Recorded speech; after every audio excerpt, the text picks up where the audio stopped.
Yeah, I want to see also. Okay. Okay. All right, thank you.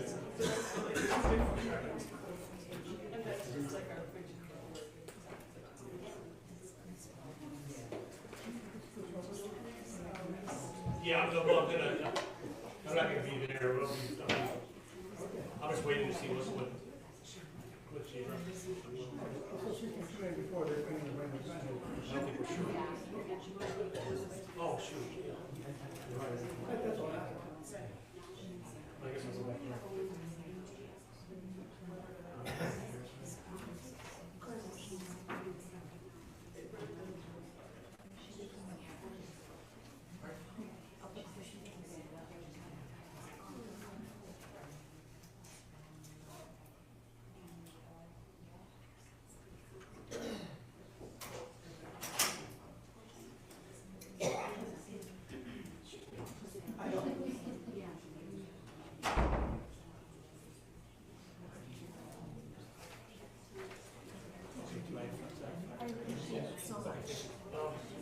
Can I put the camera over there?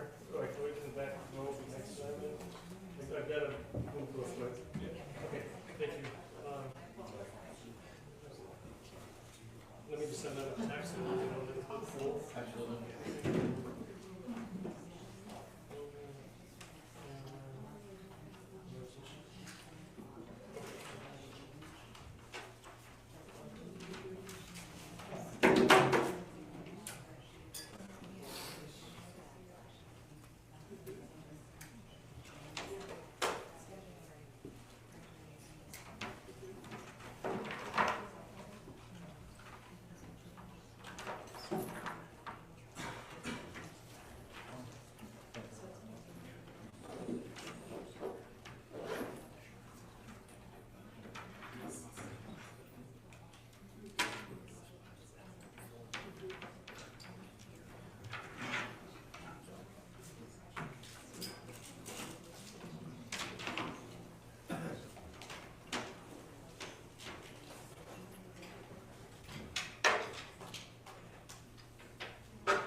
I'm trying to cut it.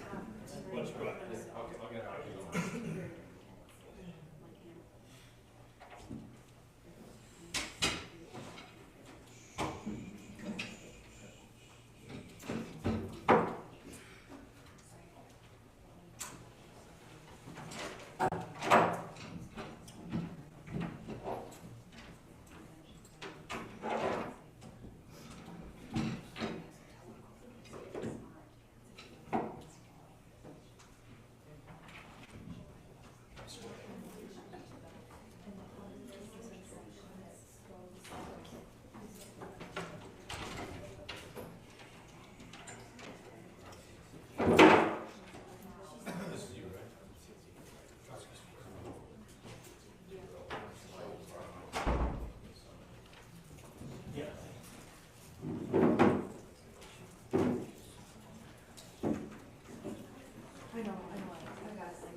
All right.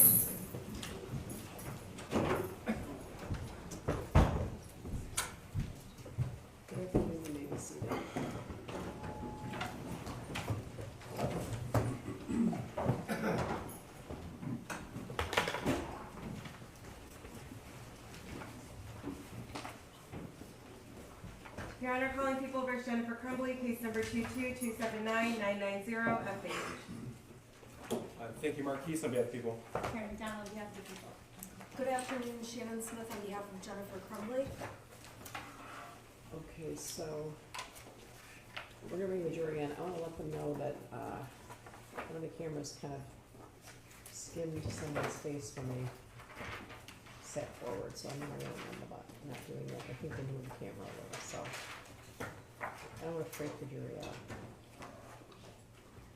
Who's the next witness? Brian Lash. Lash.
Seated.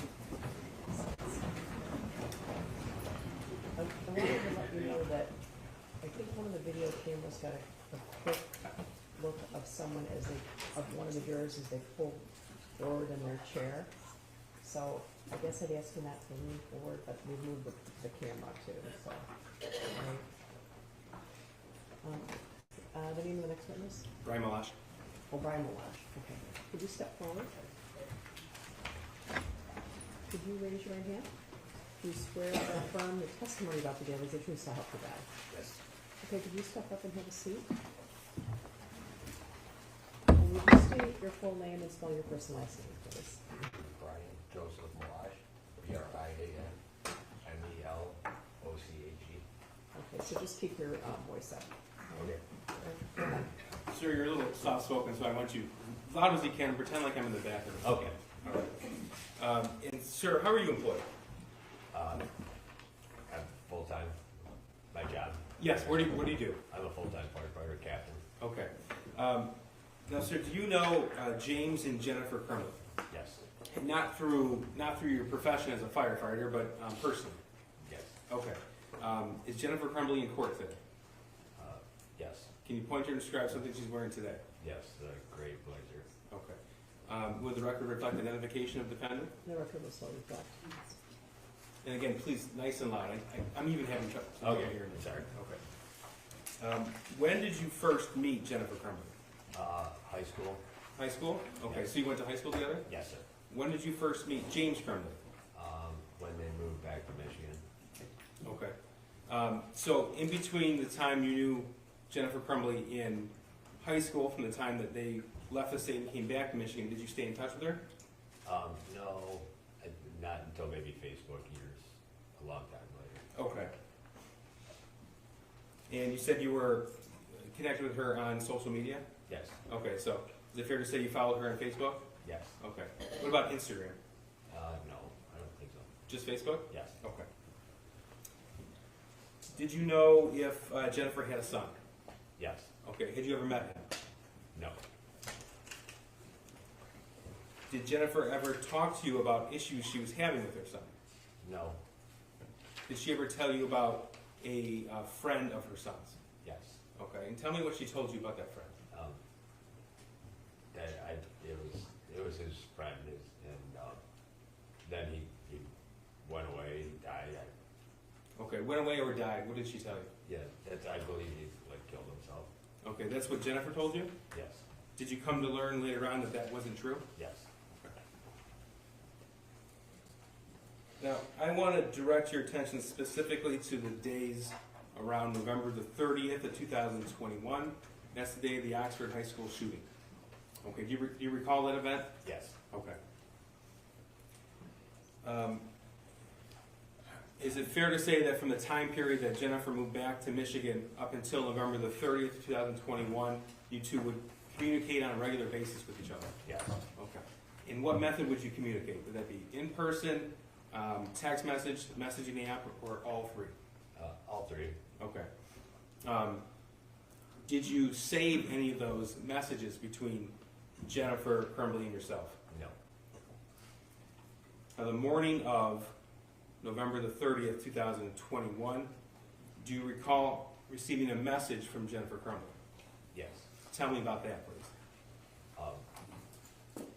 It was, I don't know how it started, the beginning of the messages, but it ended up that she had to go to a meeting at the school. Jennifer, is she had to go to a meeting at Yes. school? Okay. And what happened? Tell me what happened next in the conversation. It was that something with Ethan. And, Her son? Yes, Okay. and was worried he was going to do something dumb.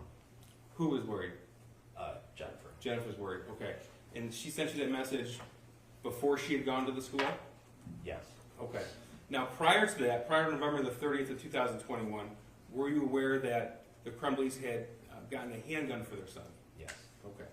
And do you own firearms yourself? yes, Okay. So you're familiar with how to store firearms and how to use them? yes, sir. How did you learn that the Crumbleys had obtained a handgun for their son? I saw it on Facebook post. Okay. And what was your initial reaction to that? It was, I was just surprised kind of they got it, but. Why were you I surprised? don't know. Oh, just that it was the handgun they had purchased, and Okay. So you knew that they had got him that handgun by the time that Jennifer messaged you on November the 30th that she was afraid her son was going to do something. yes. Okay. Now, when she sent you that message, November 30th, what was your response? I asked where the firearm was. And why did the firearm click in your head at that point? That's with my background and everything. It's like I know that would just be if something was going to occur, that would be produce just immediate irreparable damage compared to any other possible thing that. Okay. That being the firearm? Yes. All right. Did Jennifer respond to you? Let's back up. I want to make sure we have the chronology correct. So, November the 30th, 2021, that's a Tuesday. She indicated that she had to go to her son's school. Is that right? Yes. Okay. And she told you what she was afraid of? Yes. And what was that again? That he was going to do something dumb. He isn't her son? Yes, sir. Okay. And then your next message or response to that was asking about the firearm? Yes. Okay. And what was Jennifer's response to that? That it was in her vehicle. Okay. And what did you think about that? I said that wasn't a good place. It's not. It should not be there. Okay. And do you recall what she said? No. Okay.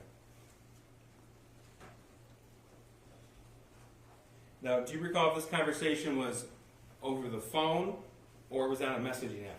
Messages. Okay.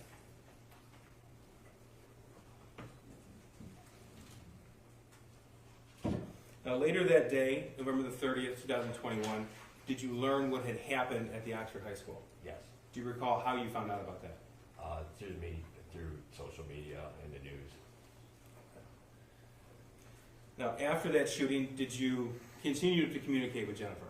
Yes. Okay. Now, we have already introduced evidence through an expert in computer forensics about how messages are saved and if one person deletes and one person doesn't. You told us that you had deleted those messages with Jennifer? Yes. The Facebook messages? Yes. Yes? Okay. So, a search warrant was executed from Facebook itself and obtained some messages.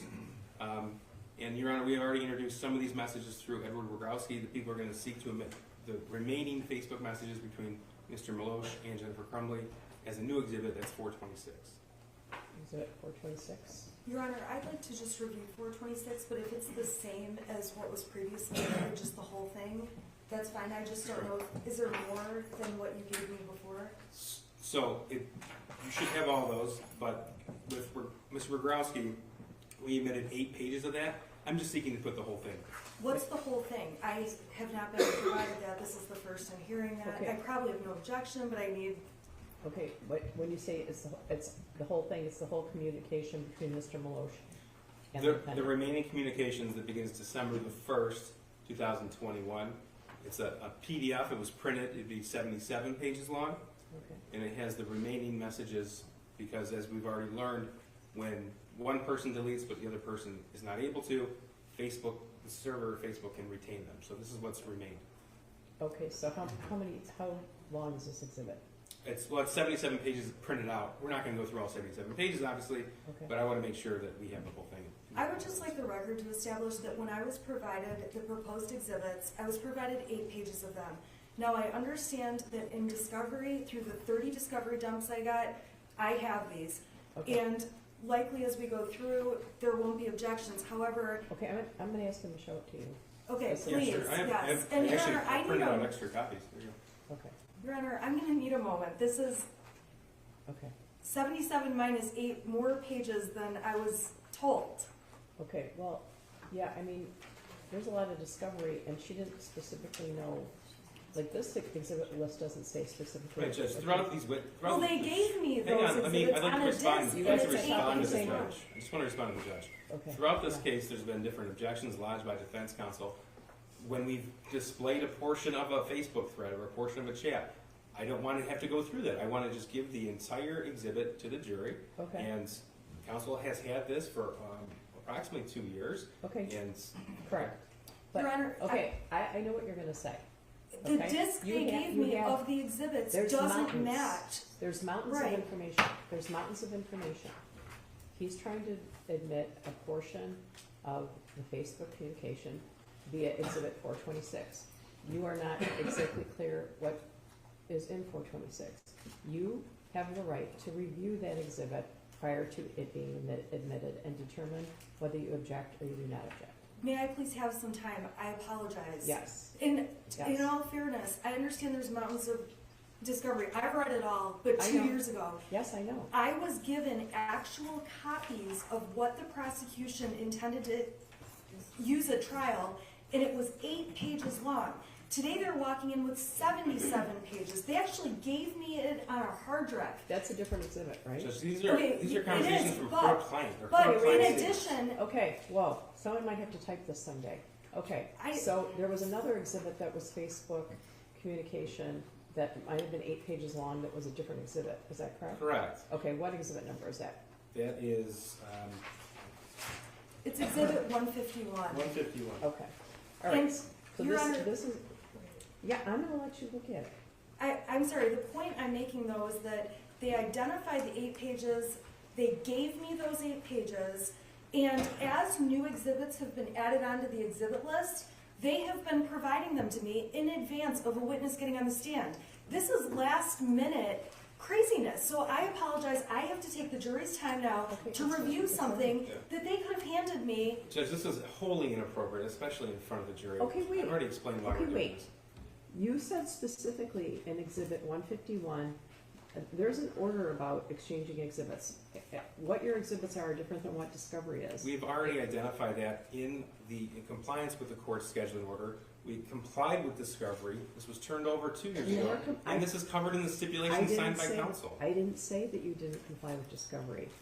If we put everything in discovery into evidence, we'd be sitting here for another 5 weeks, right? Yes. But what is provided in discovery is different than designating exhibits.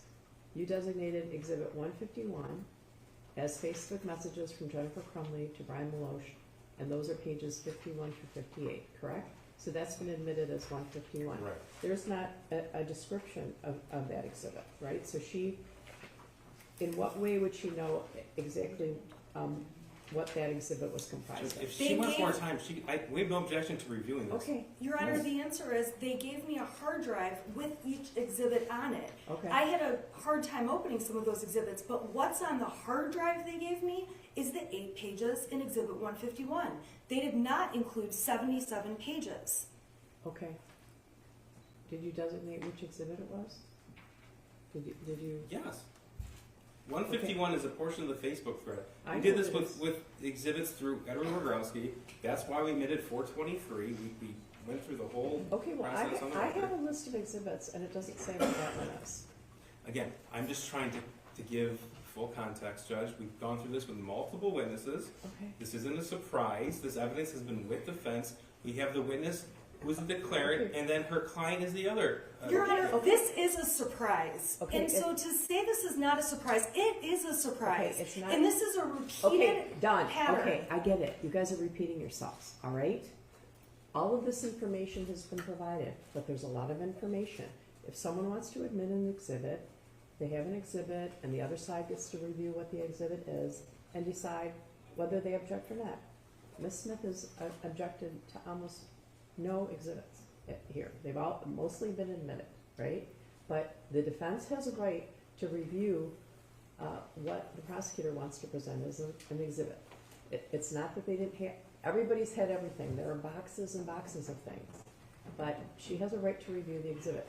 And rather have you sit here, I'm gonna have you go back and eat licorice and donuts and what else do we have back there? Cookies. I'm gonna let you do that for 10 minutes while she reviews the exhibit, okay? All right.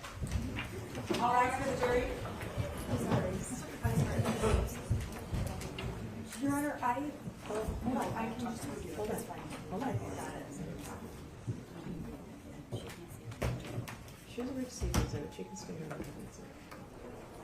She can stay here. I think she can, but she needs to show her the exhibit. Is that right? Your Honor, the biggest fear I have though is that the microphone picks up, and I've been told multiple times that it picks up between myself and Mrs. Crumbley. Yeah, my So, husband can we have it continues turned off? to tell me that you can be heard. Can we turn off the camera and everything right now, just so they can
People versus Jennifer Crumbley, case number 22279-990FH. All right, Ms. Smith, did you have an opportunity to review that proposed exhibit? I have had the opportunity to review it. I would ask, Can you remind me what number that is? That's 426, Judge. 426. Your Honor, I would ask if the prosecutor's office would please email me exhibit 426 so that I can use my computer when Mr. Malash is on the stand to ask questions. Can you do that? Is that I think we possible? Is that technically possible? Okay, so do you object to any of the exhibit? I'm sorry? Do you object to the exhibit? No, I don't. Okay, thank you. All right, so I'm going to bring the jury back in. Okay, All right. I just need to get a copy of it so that, we're doing, we're having Yeah, our, she's doing as quick as Thank she you, can. thank you. Should the witness retake the stand, Judge? Yes, please.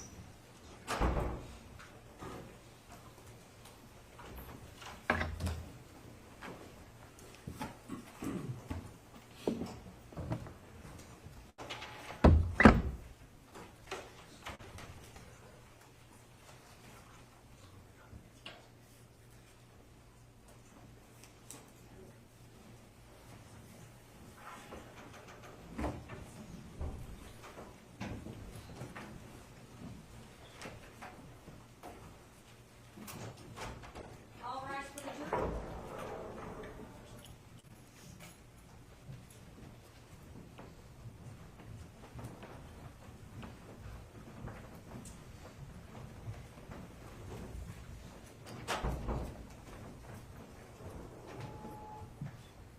I just wanted to make sure you got your 10,000 steps today. You may be seated. All right, we apologize. There's obviously a lot of documents and a lot of discovery in this case. All right. So, Mr. Malosh, you are still under oath. All right. Go ahead, prosecutor. Thank you. Okay.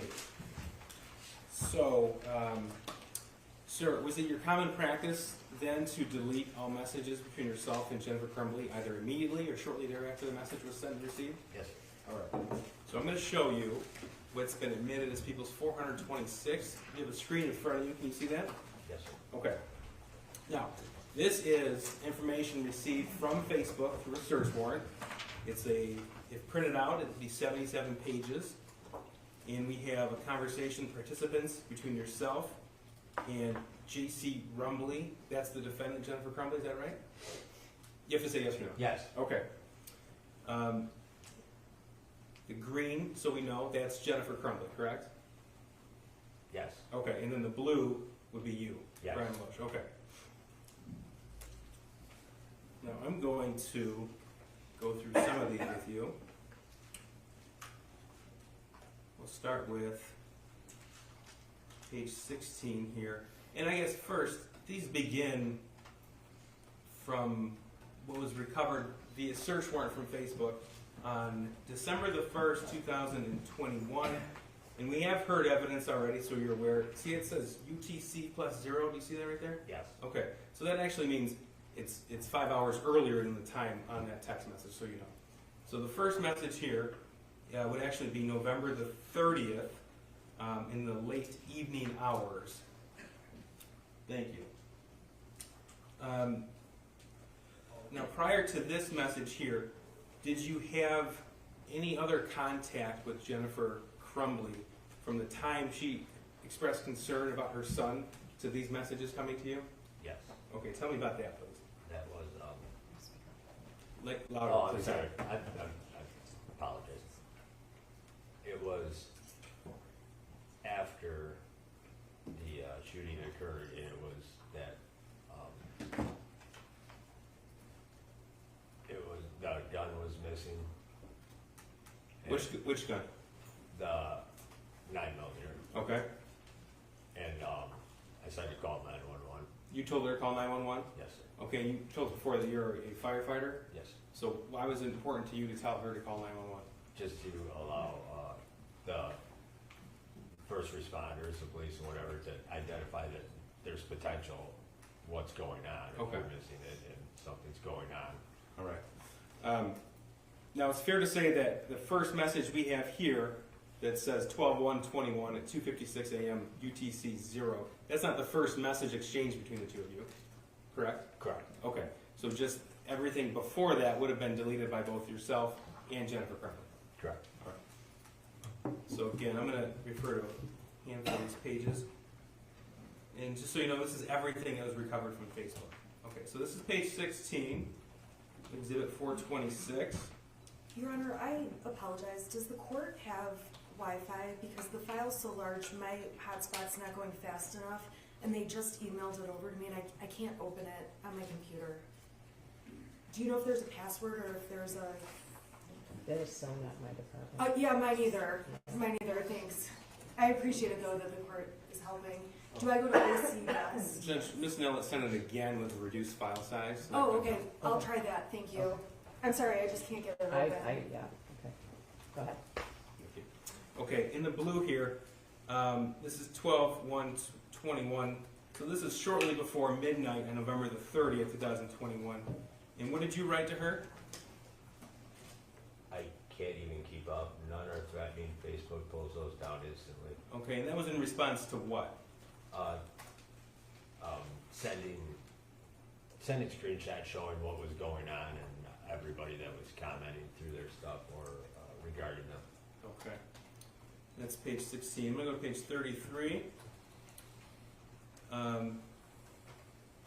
Jennifer Crumbley wrote what at just after midnight on December the 1st, 2021. Agreed. I failed as a parent. I failed miserably. And your response was? You didn't do this. Okay. Now, is it fair to say at that point in time your information was received regarding the shooting from Jennifer Crumbley? At that point. Did you know all the facts? I'm sorry. Did you know all the facts? No. Okay. So throughout this text message or Facebook message conversation, there's messages from you expressing concern over Jennifer Crumbley, frustration by the fact that she's going to be charged, disbelief that she's going to be charged. Were those your opinions at that time? Yes. Okay. And I'm not asking you to agree or disagree. We just want the truth from you. So is that what you feel now? No, not. I've received more info. Okay. I'm going to move on now to page 38. Your Honor, I am so sorry, but I cannot get the file they sent me to open, and I really need a minute to get this file open. Okay, I personally can't help with that, but maybe, Are you connected to your Wi-Fi? No, it's not letting me connect. That's the problem I'm having right now. Okay, the joint OC guest came on. I just need to be able to have this open. It says I'm connected now. Let me try this again. The first file was too big.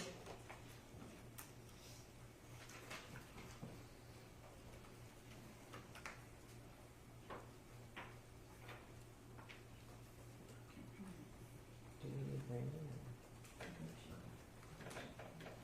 Okay, they sent a second file. I've got it. Thank you. All right. Moving on. All right, ready? Sure. Okay. This is page 38 of Exhibit 426. In the green, there are some screenshots sent, and then Jennifer wrote, seriously, question mark, exclamation mark, question mark, can't see my horses, question mark, exclamation mark, question mark, exclamation mark. And your response was what? No one knows how to handle any of this. Okay, and that was in regards to screenshots sent from Kara Pennick, is that right? You have to say yes or no. Yes. Okay.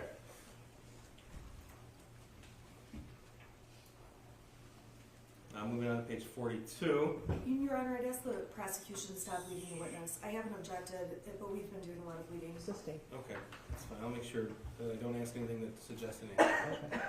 Okay. Okay, this is page 42. The top text bubble here in green, what did the defendant write? Social media, we heard we may get charged too. Okay, and your response? I did hear that. That was mentioned on one of the news stations. I don't know how both of you could be charged. I can only assume they will charge James with the handgun not being secured. Okay, and she wrote this December 1st, 2021, 11:10 p.m. UTC +0. So that is actually 5 hours sooner than that. So that would be in the evening hours of Wednesday, December the 1st, 2021. Is that right? Okay. Yes.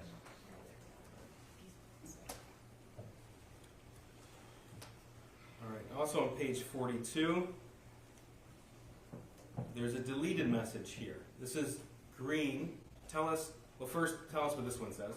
You unsent a message. Okay, and you obviously weren't here when Mr. Robrowski testified to tell us what that means and what that red X means. But what is the message that was actually deleted here? Is that the green I'm looking at? Right here, yeah, the cursor. It was, we had the string lock on it. It came within the case. Okay. Now, you had talked to her via message on the morning of November the 30th, 2021, when she told you about having to go to the school, right? Yes. Okay. Prior to this message coming to you on Wednesday, December the 1st, 2021, in the evening hours, had she mentioned anything about a locking mechanism for the gun? No.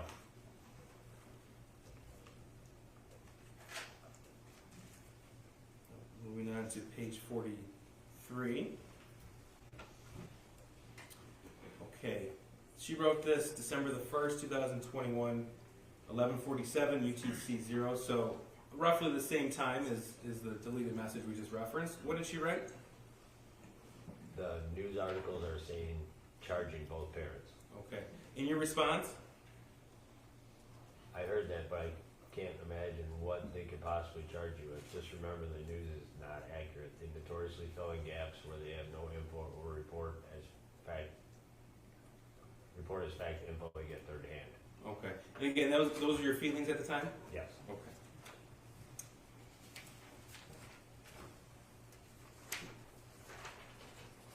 On page, well, what is the, finish this page here for us. So after they get info third hand, what were the responses in green? It's coming from the prosecuting attorney. I need to retain a lawyer's stat. Okay. And now we're in page 44. Again, this was Wednesday, December the 1st, 2021, the evening hours. That's the day after the shooting, correct? Yes. Okay. All right. Now we have already admitted this portion of your Facebook message thread. Again, a deleted message. Can you read it for us? The unsent a message, the one below that. Both. Well, both. You just give us the. You unsent a message. Okay. And then what did she write that was actually deleted? Everything was secured, not loaded. Bullets stored away separately. OMG, OMG, OMG. Okay. And again, this is the conversation, the first time I ever heard Jennifer Crumbley tell you anything about the firearm being secured. Yes.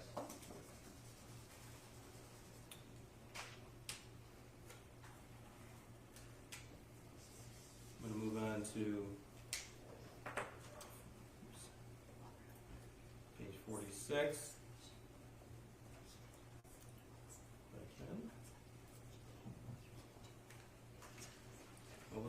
Here's 45 first. Another deleted message. What did Jennifer Crumbley write? No, I'll never be okay. I lost my son, and he's a murderer, and I'll forever have to live with the guilt of that. I'm not even sure life is worth living anymore. Okay, and that one was deleted. That is, now the timestamp is Thursday, December the 2nd, 2021. Your Honor, At 12. I'm sorry, I object to the prosecutor saying this one was deleted. The message that was unsent is not sent, but the next message was received. That's not the evidence, Judge. Edward Robrowski already testified to what this signifies. Yeah, he said, and you can both correct me if I'm wrong, that if you unsend a message, it can be retrieved. And so the message below that is at the same time, 12:42:32. Yes, So Judge. the message below the you unsent a message is the retrieved message. That's deleted. Edward Robrowski testified that with the red X, this return is signified. It was, No, he it was testified. deleted. Hang on, it was deleted, but retrieved from the extraction report, or from the server itself. So you're saying that she deleted her message about how she lost her son? I'm not saying that. That's what Mr. Robrowski said. I'm just trying to understand. You're saying Yeah, that. the expert computer guy. Right. Okay. So Okay. Testified. that's the testimony. Anything? You can unsend a message, but it can be retrieved, and those red dots are what note something that has been retrieved, Yes. right? Yep. That was deleted. Yep. All right. Okay.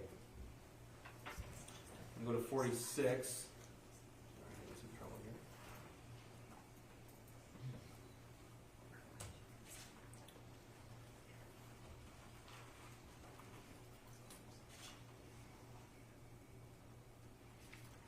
All right. What did she say here on Thursday, December the 2nd, 2021, 12:51 p.m.? My mom won't talk to me.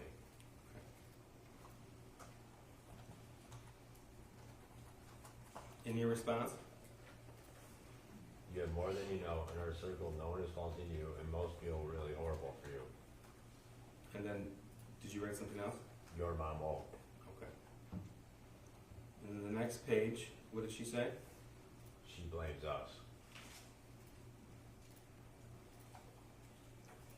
I'm gonna move on to page 49.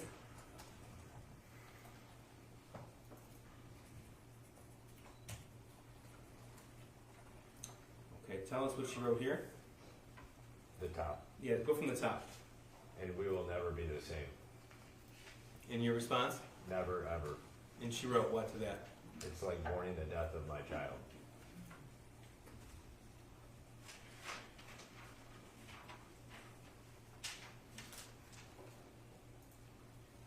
Move on to page 50.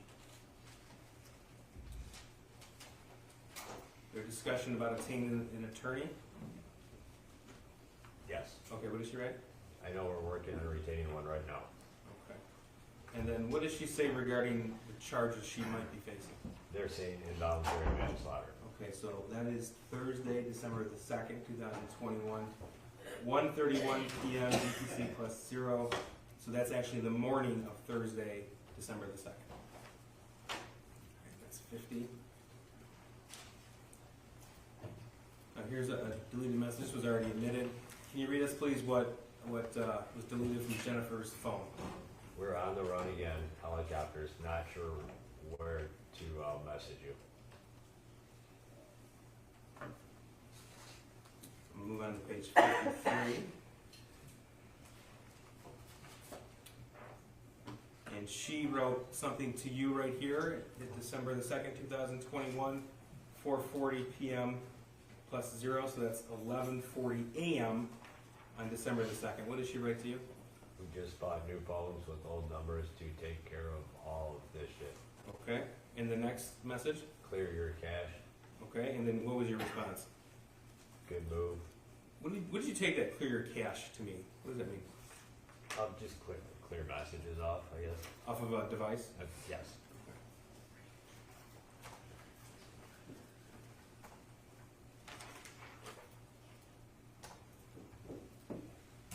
Here's page 58.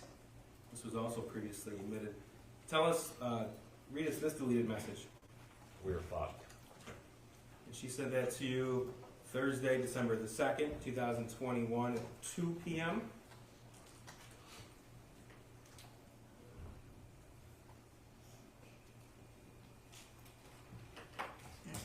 Here's page 61. She indicated she retained an attorney. Yes. Okay, what did she write? Thank you. We secured a lawyer. Okay, that's December the 2nd, 2021. That is in the afternoon of Thursday, December the 2nd. Okay, and did you ask if they were going to be charged? Yes. Okay, and again, this is Thursday of that week, and what did she respond? Yes, we'll be charged.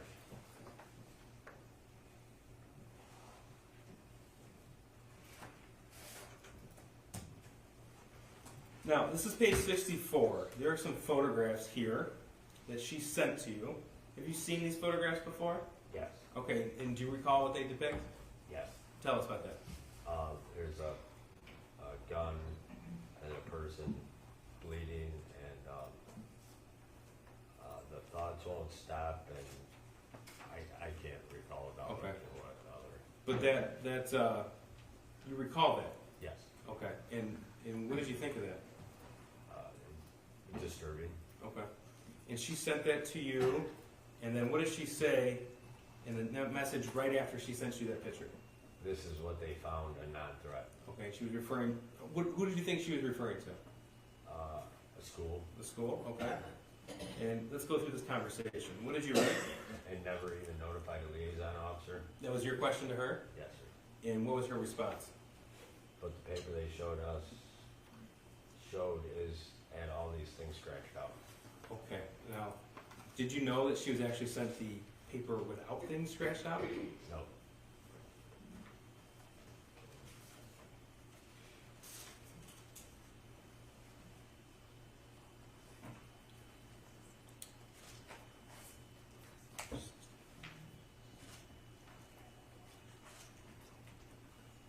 All right, thank you. Cross? Thank you. I apologize. Is your last name Malash or Malosh? Malash. Malash, okay. Good afternoon. I'm Shannon Smith. I represent Jennifer Crumbley. You and I have never met before today, correct? Correct. And we have never even spoken on the phone, had any contact. Is that fair to say? Correct. Okay, I want to go back and explain to the jury, have you explain how you became involved in this case, okay? So after the shooting and after December 4th, it would be fair to say law enforcement got in touch with you to talk to you about your knowledge of anything related to Mrs. Crumbley or Ethan Crumbley, correct? Yes. Now, on that day and time, the first interview you did was with law enforcement. You met with somebody from the Oakland Sheriff's Department, correct? Correct. Now, the first time you met with them, you were interviewed for 1 hour and 42 minutes, correct? Correct. A long interview. Is that fair to say? Yes. And in February of 2022, you did a second interview with law enforcement that was about 1 hour long, correct? Correct. And then recently, so within the past couple months, okay, in December of 2023, law enforcement did a third interview of you, correct? Correct. And that interview was almost 3 hours long. Is that a yes? Yes. So you were interviewed once at the very beginning of the case, right after the shooting, correct? Correct. You were interviewed a second time months later in February for about 1 hour. Correct. And recently, within the last couple of months in December, you did this 3-hour interview. Correct.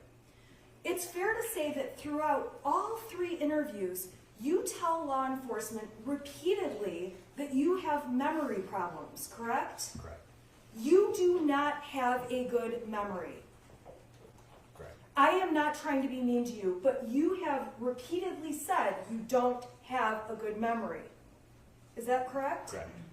Now, when you initially talked to law enforcement, they told you they would like you to write a statement, correct? Yes. And you did, in fact, write a statement. You typed one out, correct? Yes. Now, the date you typed one out, did you do this on the date you were first interviewed? It was morning after. Okay, so the morning after, so it says you were interviewed Friday, December 10th, 2021, correct? Correct. So the statement that you actually typed out and wrote would have been done on December 11th of 21. Yes.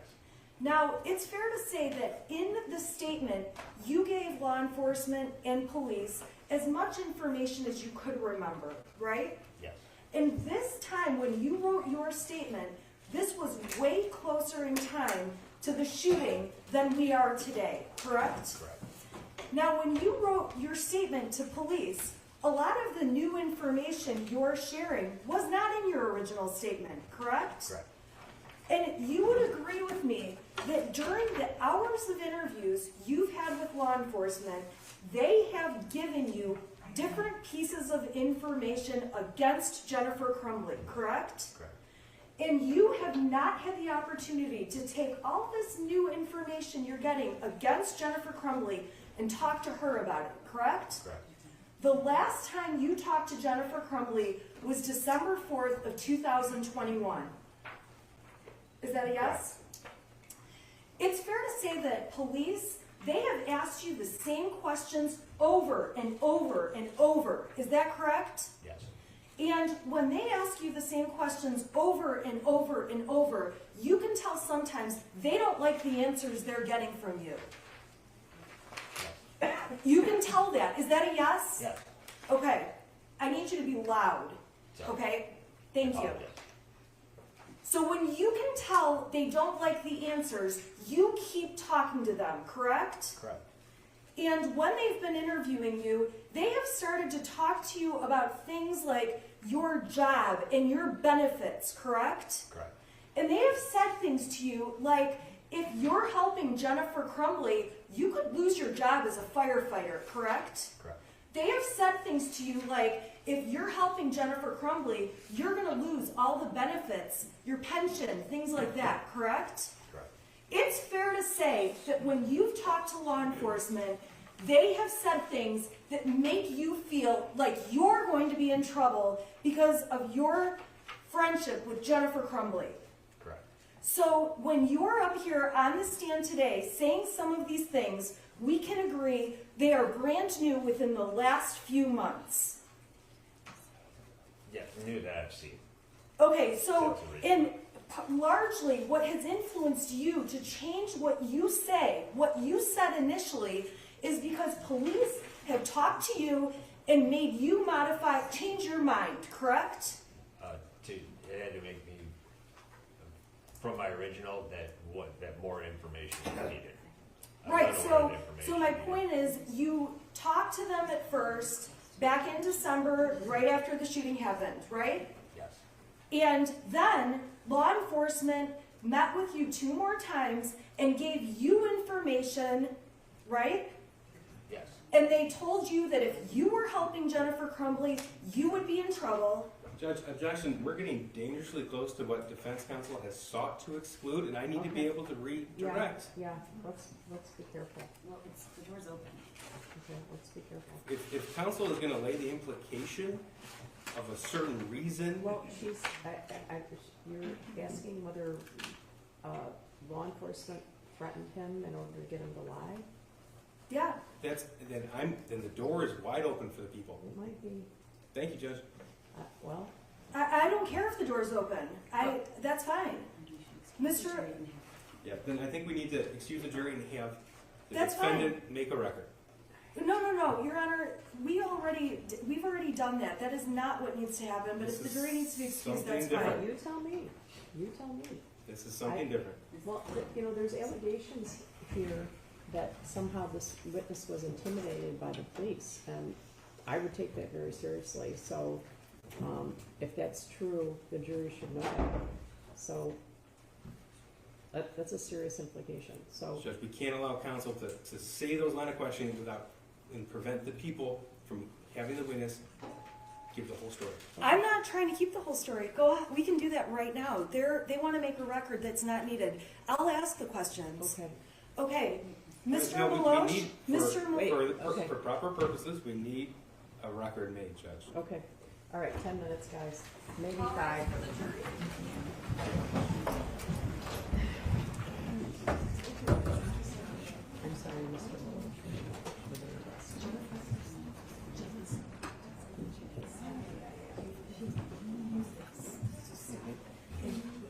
Okay. Okay, everybody be seated. Actually, I think I might ask you to step into the hallway just for a minute, okay?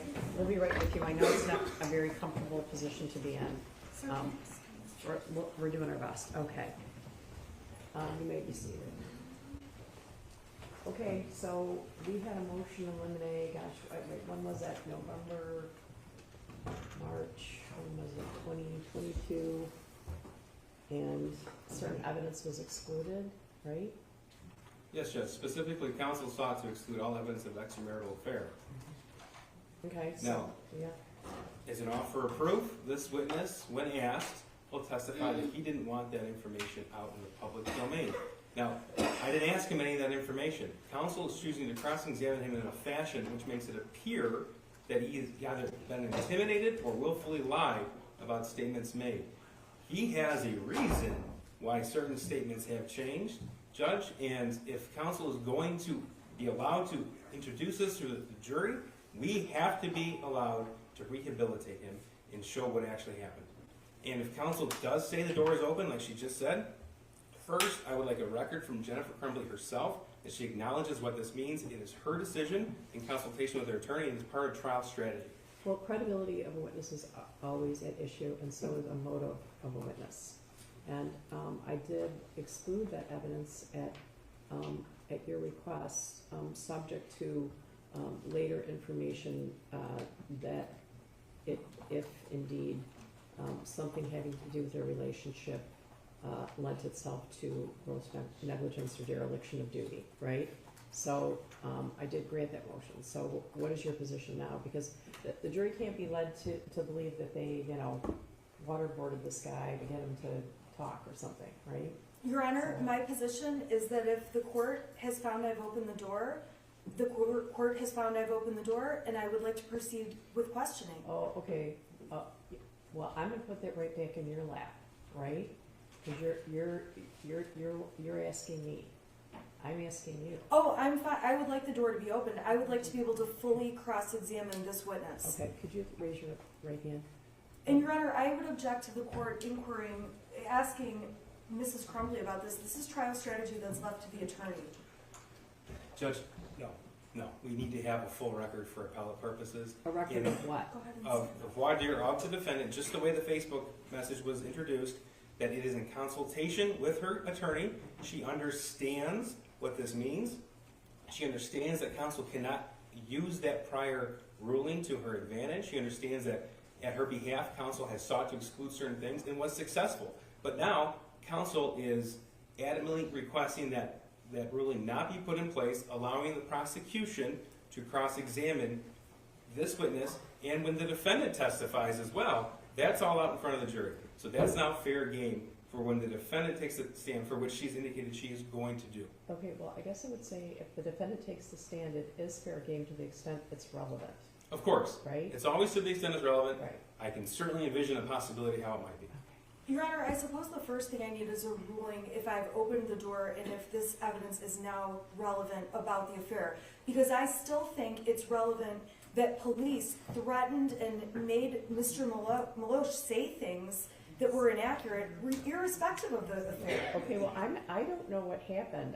Did they interview him for 3 hours and then threaten to call his wife? I don't know. I don't know what happened. No, they threatened him like I asked him about his job, his pension, losing those things. That's counsel's characterization of something that is certainly not evidence, a question is not evidence, and that is certainly that we're going to explore now.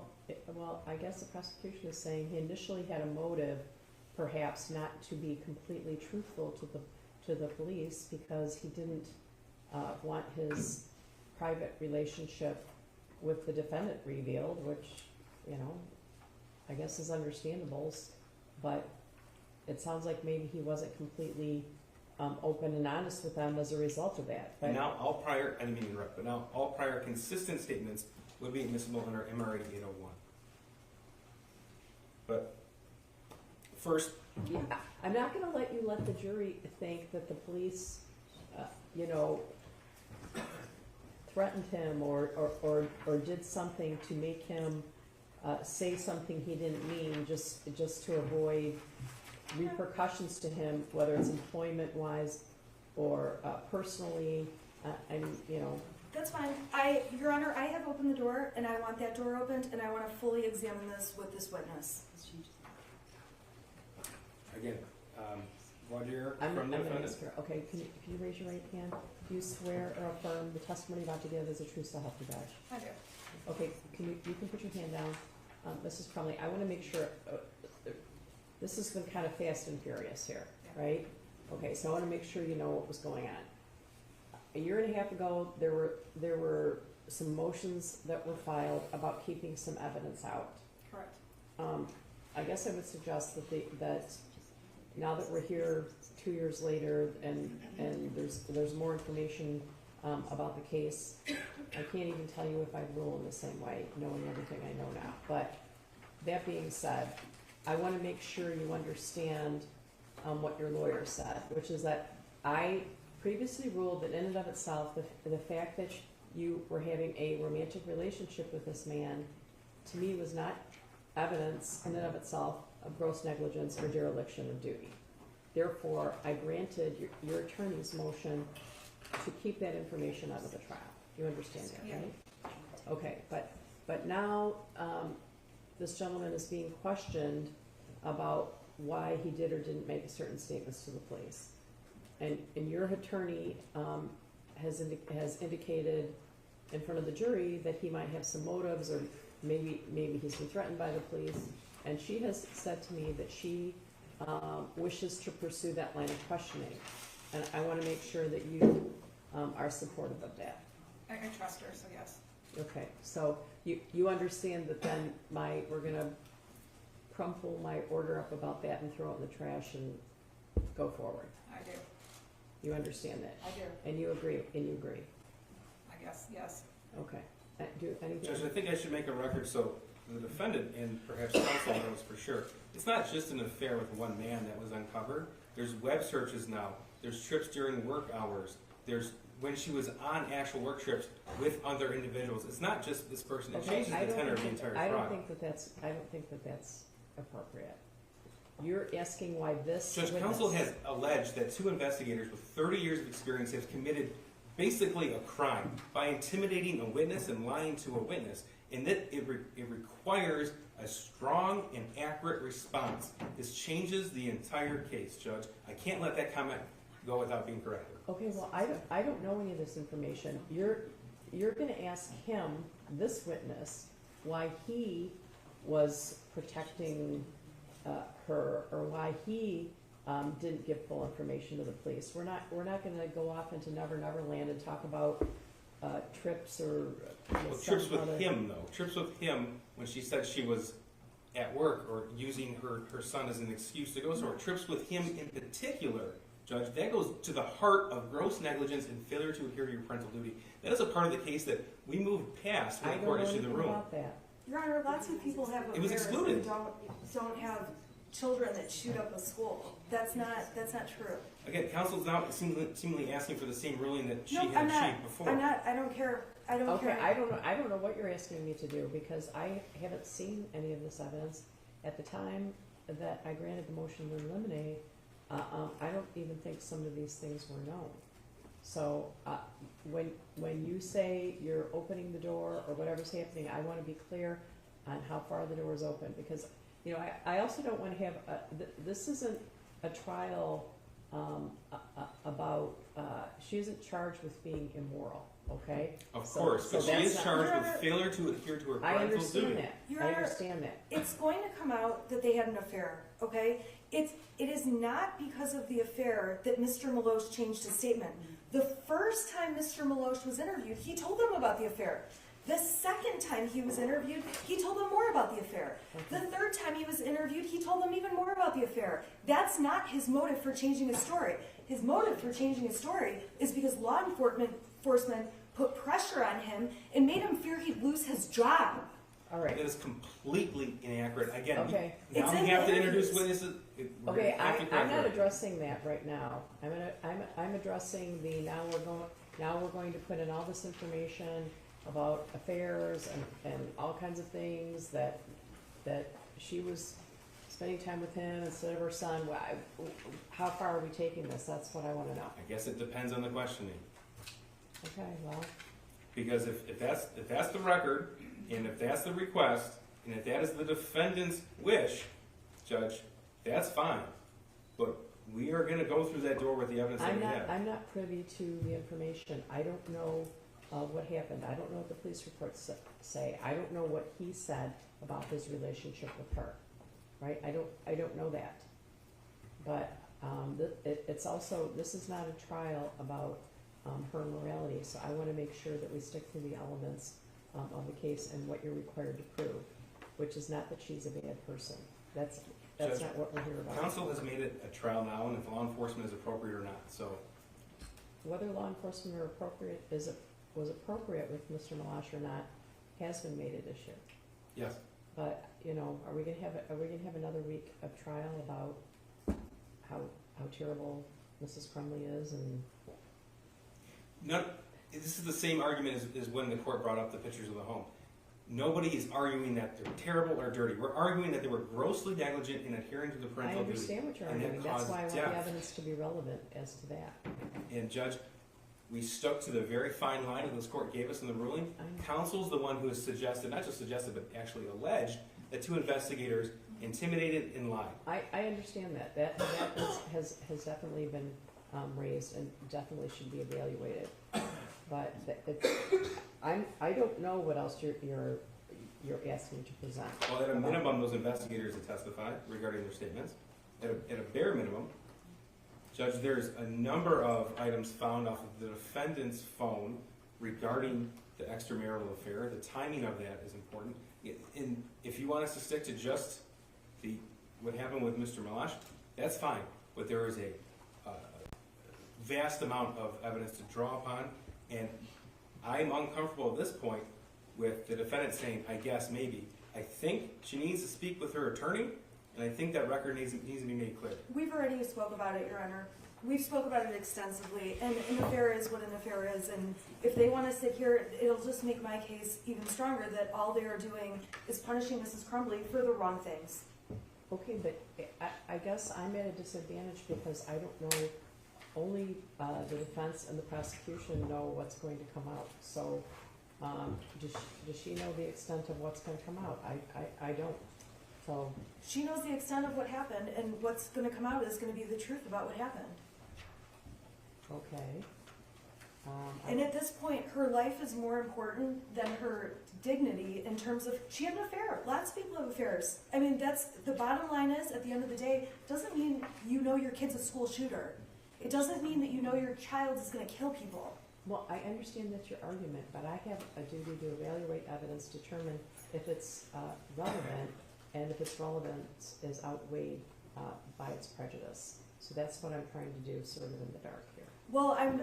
I believe that the affair is not the motive for Mr. Malash to say that the police put pressure on him the way they did to change his statement. I understand But you told me that. I don't know what's coming in beyond that. I don't know. To be quite honest, they can bring in wheelbarrows and stuff to show the affair. I mean, if anything, it just goes to my case to show they don't have a real case. Okay, well, they say that there's evidence that when she should have been taking him to a Boy Scout meeting, she was with her lover. I don't know. That's an example. I don't know what's going to come out. So I'm. Okay, so you want me to bring the jury back in? Yes. As long as the defendant's satisfied, Judge. Okay, I don't know what to say. I don't know what the evidence is going to show, but I'm not positive the jury hasn't already figured that out anyway.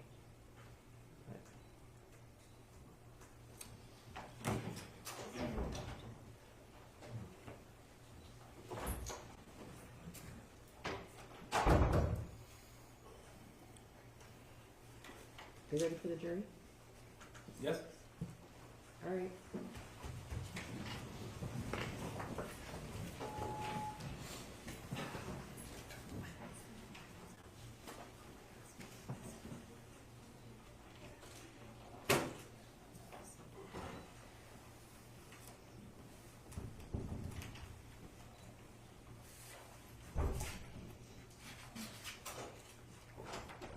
All rise for the jury.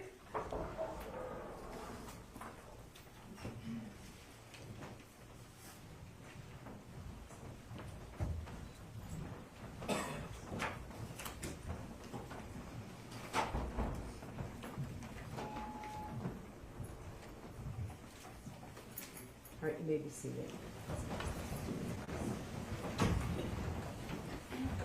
Can we bring Mr. Malash back in?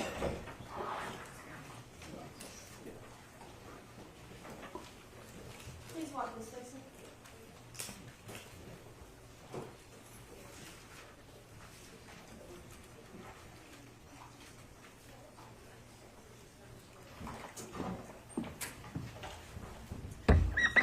Mr. Malash, you are still under oath, okay? Yes, Okay, go ahead. Okay, thank you. Mr. Walsh, we were talking about the 3 different times that you spoke to police, Yeah. correct? Yeah. It's fair that from the very beginning, the first time you talked to police, you told police that you and Mrs. Crumbley had had an extramarital affair, correct? Correct.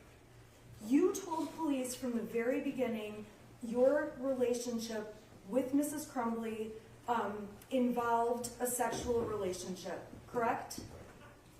And so when you're in here testifying, it's fair to say that law enforcement talked to you about the affair right after the shooting. You told them all about it, right?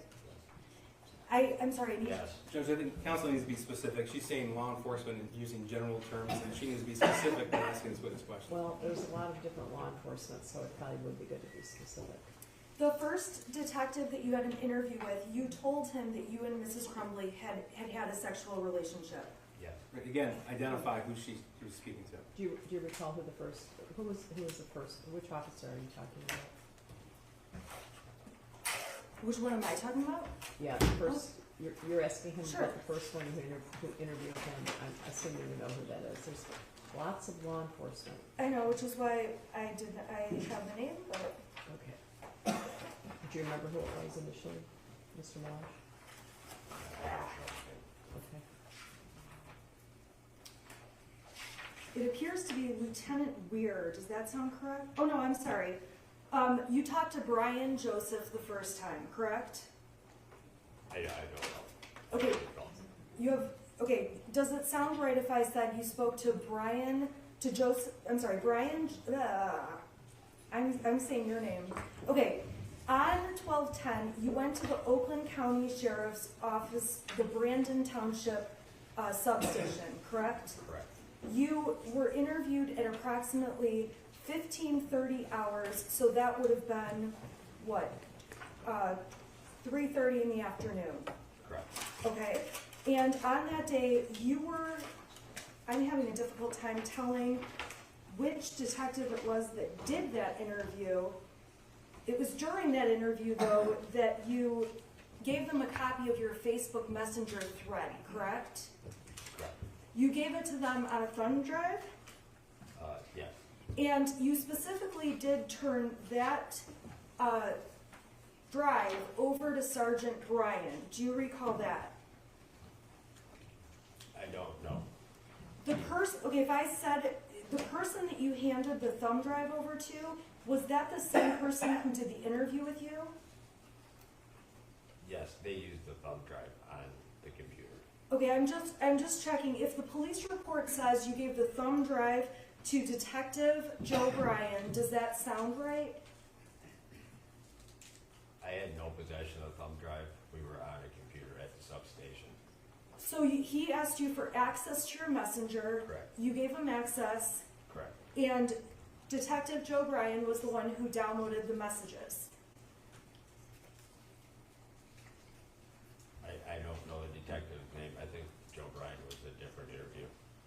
Okay, so you don't know the name, but you know it was a detective at the substation from the Oakland Sheriff's Department. Correct. Okay. And on the report, I also see source Lieutenant Weir. I'm just having a hard time identifying which police officer it was. You're sure it was a police officer or a detective that you met with, correct? Yes. And you're aware that that interview was video recorded, correct? At the substation? Yes. I was not aware. And it was the interview that took place that was a little bit less than 2 hours. Okay. Okay, the day after that interview is when you Just were... hang on. I understand it's cross-examination, but counsel can't just make a statement with the word correct at the end, and then the witness clearly not understand, and then just move on as if that's the truth. Okay, We yeah, have to be yeah, specific. Give him a second to think about it and answer the question. Okay, and I'm sorry, I don't remember my last question. I think I was just establishing a time frame. You did the interview on Friday, December 10th, 2021. That Is was that the a- first time. Is that true? Correct. Yes. Okay, and that was 1 week after the last time you had contact with Jennifer Crumbley. Yes. The first time when you spoke with the officer at the substation, you disclosed to them that you had knowledge about Jennifer Crumbley. And you said that you told them right away that you had had a sexual relationship with her. Yes, And the fact that you and Jennifer Crumbley had a sexual relationship is certainly something you did not want to be public, correct? correct. You talked to police again, we talked about in February for an hour. Was that also at a substation? The second interview? Yes. No, ma'am, that was, at a building over here, part of the county complex. So you met them at the county complex and you had the second interview, which was just under an hour long. Correct. When you had that second interview, now that was in February of 2022, you told them again, you confirmed for them again, as much as you probably didn't want to, I had a sexual relationship with Jennifer Crumbley. Correct. In the third interview, back in December, just a couple months ago, they asked you again for more information and you told them again you had a sexual relationship with Jennifer Crumbley. Correct. Now, the prosecution may ask you a lot of questions. Objection in the form of the question, doesn't matter what I ask him now, Judge. I haven't even asked my question. Okay, what's the question? My question is, when you talked to law enforcement and you changed, Again, I'm sorry, okay, specifics matter, okay? So if counsel's gonna request this kind of Well- question from the witness, she has to be I specific. can't even get my question out. Okay, well, he needs to know, because there were 3 different times, so that would help him too. Thank you, Judge. Okay. Over the course of the investigation, you testified earlier that your answers to certain questions have changed. Correct? Yes, I've added. You've added, okay. But one thing you have not changed, it's not the statements about your sexual relationship with Jennifer Crumbley. You've always said you had a sexual relationship. Correct. As police came and talked to you a second and a third time, they wanted more details about where you had sex and other details about those experiences, correct? Correct.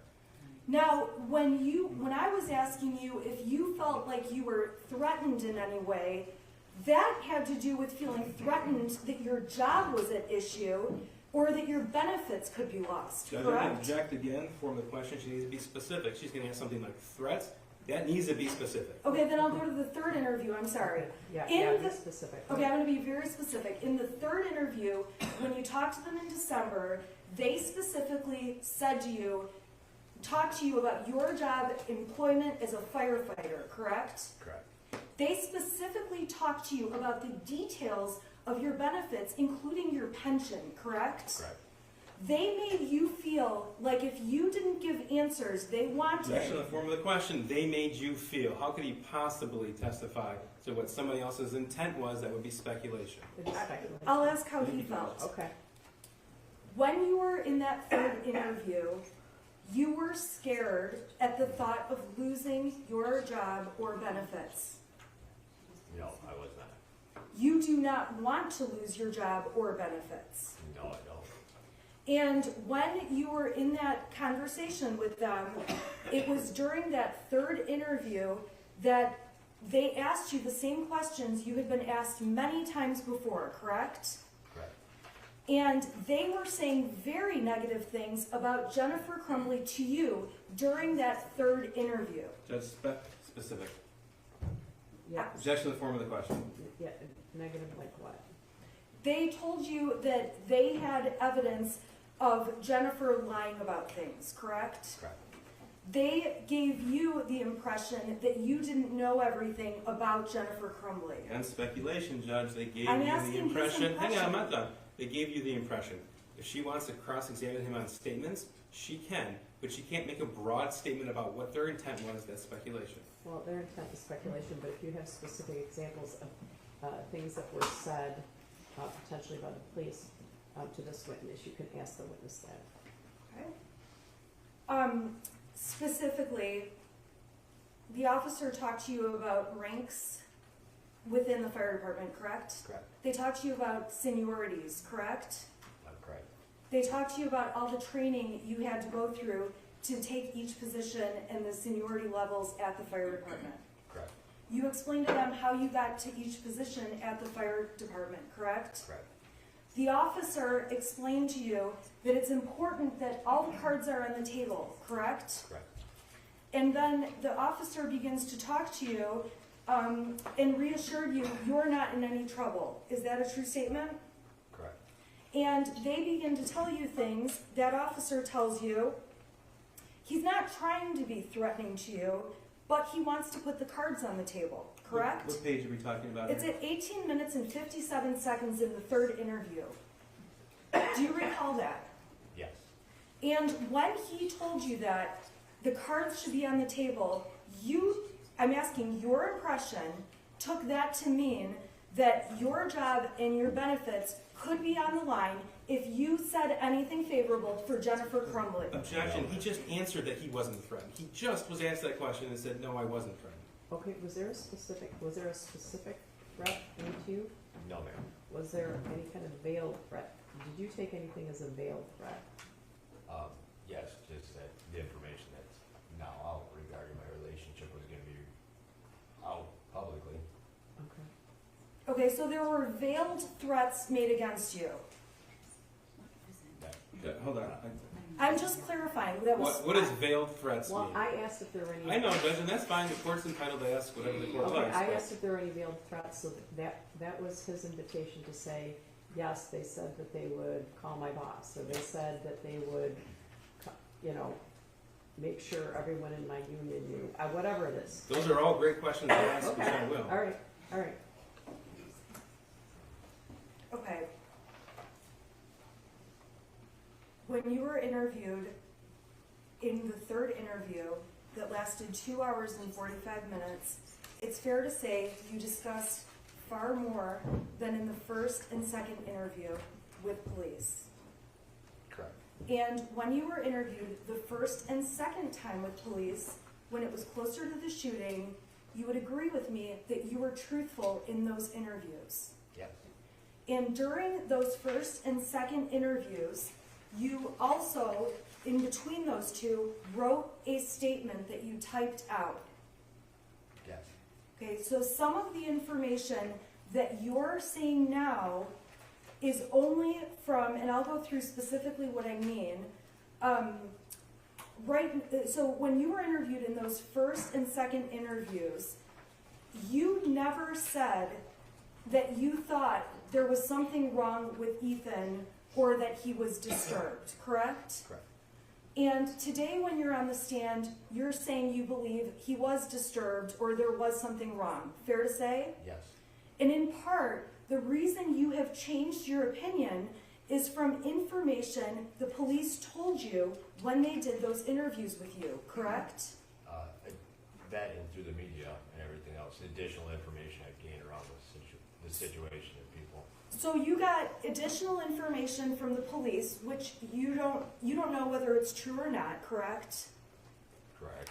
And you would imagine, you would think the police are being truthful with you when they're telling you information, Yes. okay?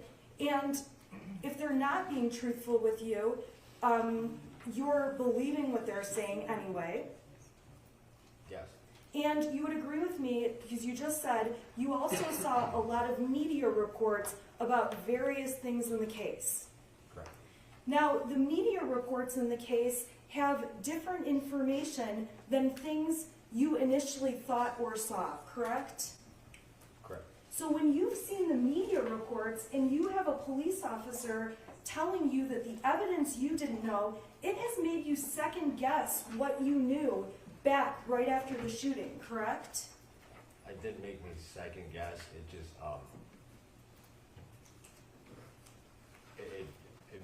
some of it, because of timestamps, allows me to recall stuff better. Well, would you agree with me, and I know you said, you testified you have some memory issues. Judge, I'd like the That- witness to answer the question. He wasn't done answering the question. I thought he was, I'm sorry. I interrupted you, I'm sorry. I don't. You said there were timestamps. Yeah, when it helps if someone enlightens me, like if we go through messages, then I can actually I remember things. I can remember if you request specific information, I can give it. If someone just asks for something, I'll put out information not knowing what they're looking for. The more specific something gets, the more accurately I can answer the question, or the more appropriately. I'm sorry. Oh, I'm sorry. No, I'm sorry if I'm not wording that correctly. No, you're totally fine. I'm gonna put your messages up on the screen. Oh. Can you please turn this on? That's on. It's on. Can you please switch it over? All right. You might have to turn it on. I have to get this, is the screen on up there?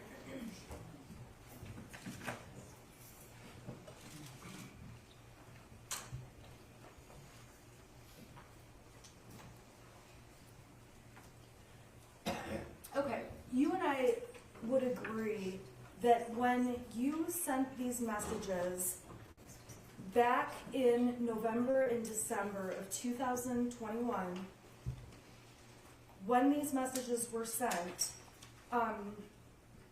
at that point you thought differently about the case than you do now.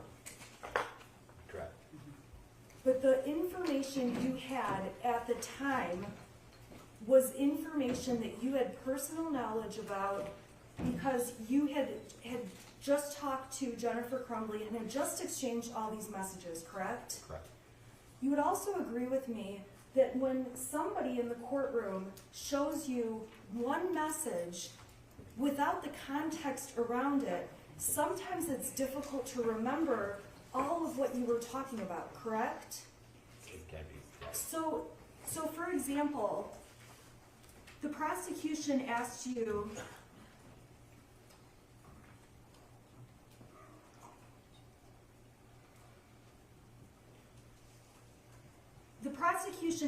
about this message, okay, on page 53.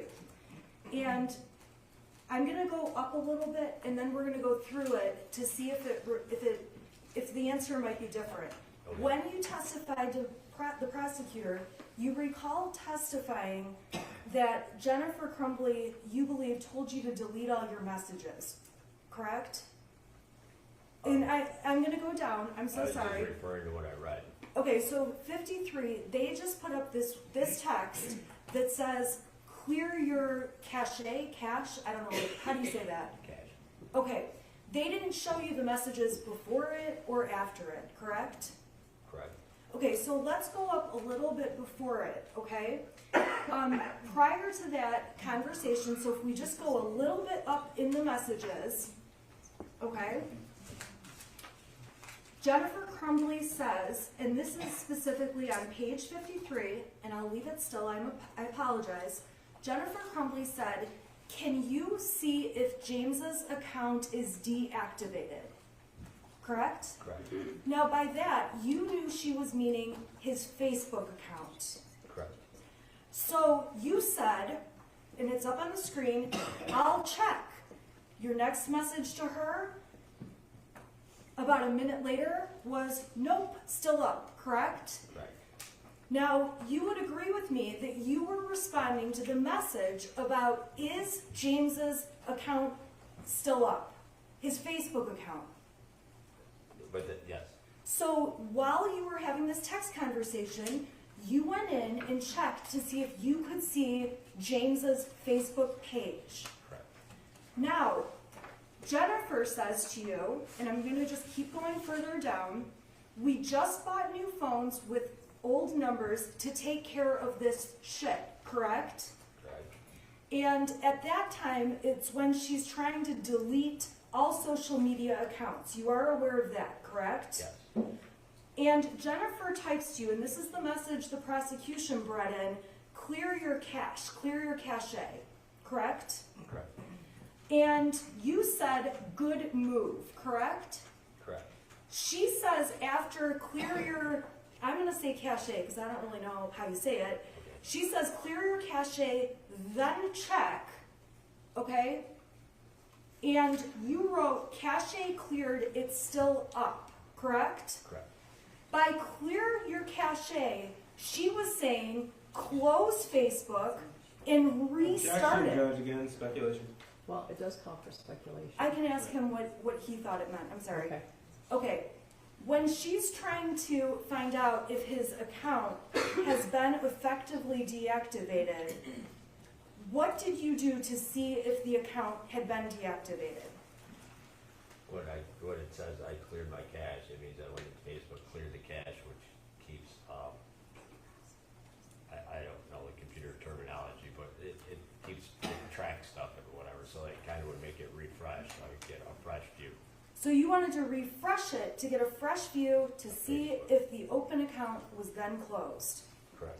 So this is not about deleting messages. This is about checking the status of a Facebook account. Objection, speculation. I'm asking him if he Well, perceived ask it him. to be. Well, ask him. Did you believe this message exchange was to find out if James's Facebook was closed? Yes, that's what it looks like already. Okay, and then the conversation keeps going. Jennifer Crumbley says he can't get into it and we not deactive or hot deactive. Do you see that? Yes.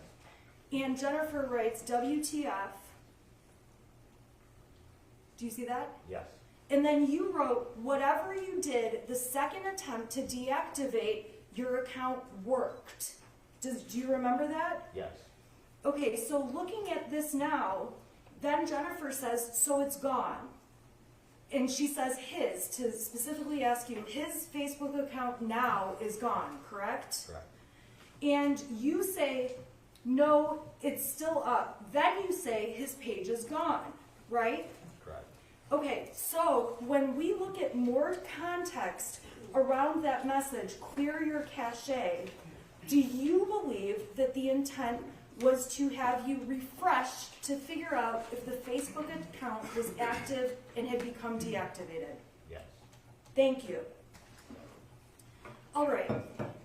I am going to go through with you messages that were exchanged between yourself and Jennifer Crumbley back in November and December of last year, okay? They've been admitted and the prosecutor asked you about a few of the messages, okay? I will put the messages up on the screen, and if you need more context around what I'm showing you, I need you to tell me, okay? And I'm going to apologize in advance. Some of these are going to go out of order. I'm going to go in order of the messages, okay? Okay. So if my questions bounce around, it's because I just prepared them in a few minutes, okay? All right, so let's go to page 7, okay?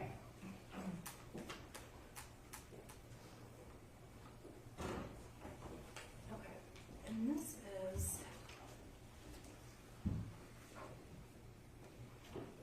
okay, so on page number 7, after talking about, Jennifer's asking you, and I'm going to have it right on the screen, is my Facebook page still showing? I deactivated it, and you said you'll check, right? Yes. Okay, you told Jennifer you'll have plenty of threats, correct? Correct. And you told her at that point, I can still see your page, James's also, right? Correct. Okay, going down further, okay, so I'm going to go to page 8 of this text thread, and you can tell me if I'm going too fast. Jennifer sent you screenshots, okay, and I see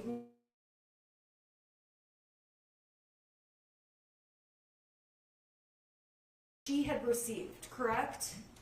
It appears that way. I can't see well. And you told her right after that, that won't stop, and suggested to her, do not respond, correct? Is that Correct. right? Okay, now, there is pages 8 through, after page 8, okay, there's a number of screenshots, okay, that you begin sending on page 11, okay? And so on page 11, you send 1, 2, 3 shots. Those are threats you found on her Facebook to make her aware of those, correct? Correct. Okay, so then we go on to page 12. There's 3 more screenshots you sent to Jennifer showing her 3 more threats. Correct.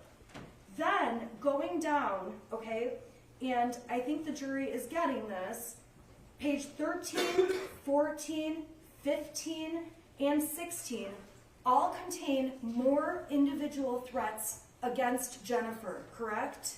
Correct. And it's fair to say at that point, you knew people were threatening her and her husband. Yes. On page 16, you say, I Just can't. hold on, objection. If you can't even see them on the screen, how is this witness able to say correct to her affirmative question, this is a threat? The witness needs to say whether or not, one, he can read it. If he can't read it, does he remember it independently? Because that's important to know. Your Honor, if I knew this was going And to be. even can counsel read it?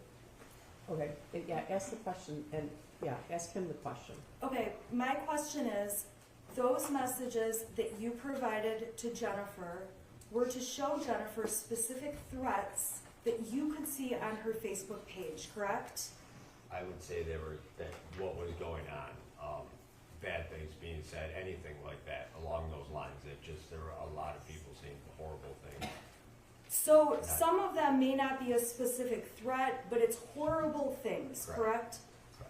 And overall, the things you are sending to Jennifer Crumbley, you, in your mind, want her to stay safe, correct? Correct. In the moment when you're sending her these texts, you are worried about her safety. Making her aware of what's going on Okay. in the community. And Or on Facebook. there was so much bad stuff, so many bad messages and threats and whatever else, that you said to her, I Objection in the form of can't. the question, so much bad stuff, threats, whatever else. Yeah, ask, Unless he has personal knowledge, that's no problem. yeah, Well, ask we him the just had him question. testify about the personal knowledge, so, Okay, so you saw, there's negative things in the press, there's negative texts, there's negative Facebook posts, and you're sending some of them to her. Yes. okay. And it got to the point where you told Jennifer you couldn't keep up. Yes. There were that many. Yes. And again, on page 17, and I'm not going to go through each one, but on 17 through 27, okay?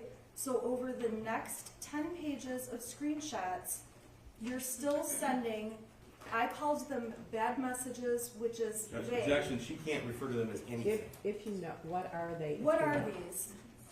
What are they, if you know? If there's screenshots they took off Facebook, it was things people were saying regarding them. But unless he has specific recollection, Judge, he can't testify without personal knowledge. It's basic rule. During that time, were you sending her screenshots of anything else? No.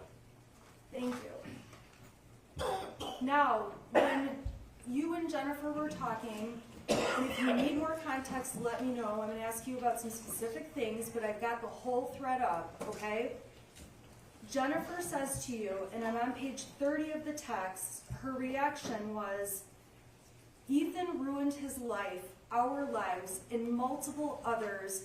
I don't even know how to absorb this, correct? Correct. That was a response she gave to you about her, that was a response she gave to you about her feelings, as far as you could tell. Yes. Now, going further down on page 31, she said to you, I'm in panic business mode and I need legal help stat, correct? Correct. What was your impression, what is your belief panic business mode means? I don't know. Looking at what I'm just trying to pick out, I don't understand what. She goes on in her next text to talk about selling the horse. And in these texts, she ends up talking to you about what she's doing with her pets. Correct?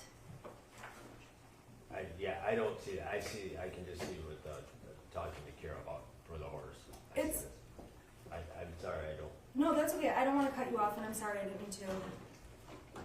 My question is, as Jennifer's texting you, it's obvious, and tell me if it's not, that she's trying to take care of various business Objection. related to their house and work. Speculation again.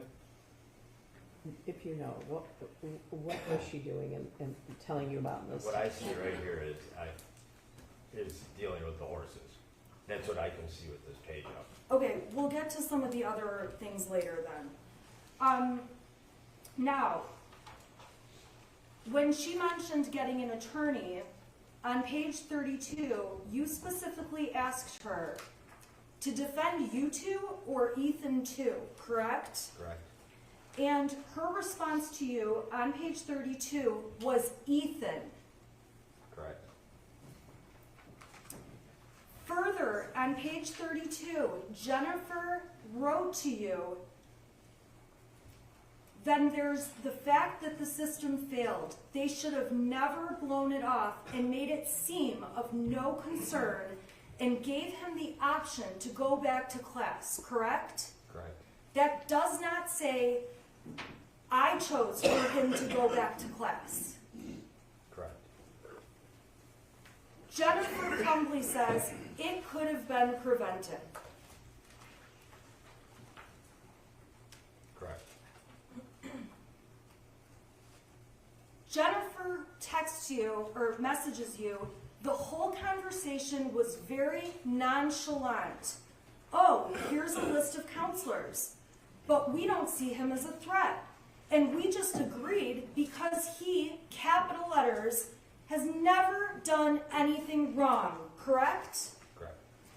And when this text came in, you believed she was talking about the counseling meeting that you knew she had had at the school. Correct. And her description in this text is that they were nonchalant. Correct. And she, you know Jennifer Crumbley, you've dealt with her before, correct? Correct. In your opinion, knowing Jennifer, did she seem upset with the school? It appears, yes. She also goes on page 33 to say, I failed as a parent, I failed miserably, correct? Correct. Knowing Jennifer, did you believe she felt horrible? You wrote back to her in response to that comment, you didn't do this, correct? Correct. And on page 35, I'm scrolling down further, she lets you know, I'm scared, correct? Correct. And you say to her, I bet you literally need to disappear once you are free to do so. Yes? Yes. Why were you suggesting that she needed to disappear? Just because of the public, everybody knowing everything that's going on with their names and everything, you just can't be in the public once that your name's out like that. So not being in the public, you were suggesting to her, you need to disappear in terms of not have the public see where you are, things like that, correct? Correct. On page 36, Mrs. Crumbley is talking to you a little bit more and mentions to you, my son did this. I still can't even figure out where his brain snapped. Correct? Correct. That was what she said to you on December 1st, so the day after the shooting. Correct? Correct. And your response to her, when she says she doesn't know how his brain snapped, was, I do not know, right? Right. You have no idea what could have happened. Correct. You had no idea or reason to see personally that something like a shooting was going to happen, right? Correct. So when you were testifying earlier that you had concerns that day and thought a shooting might happen, that's a new opinion you have that's different from this day when you were messaging Jennifer. That was, I wasn't ever thinking a shooting was going to take place. I was thinking more he would hurt himself. So you never thought a shooting would take place at that time, after that time, or now? Correct. So if you were concerned about anything from any conversations with Jennifer, it was about him hurting himself. Correct.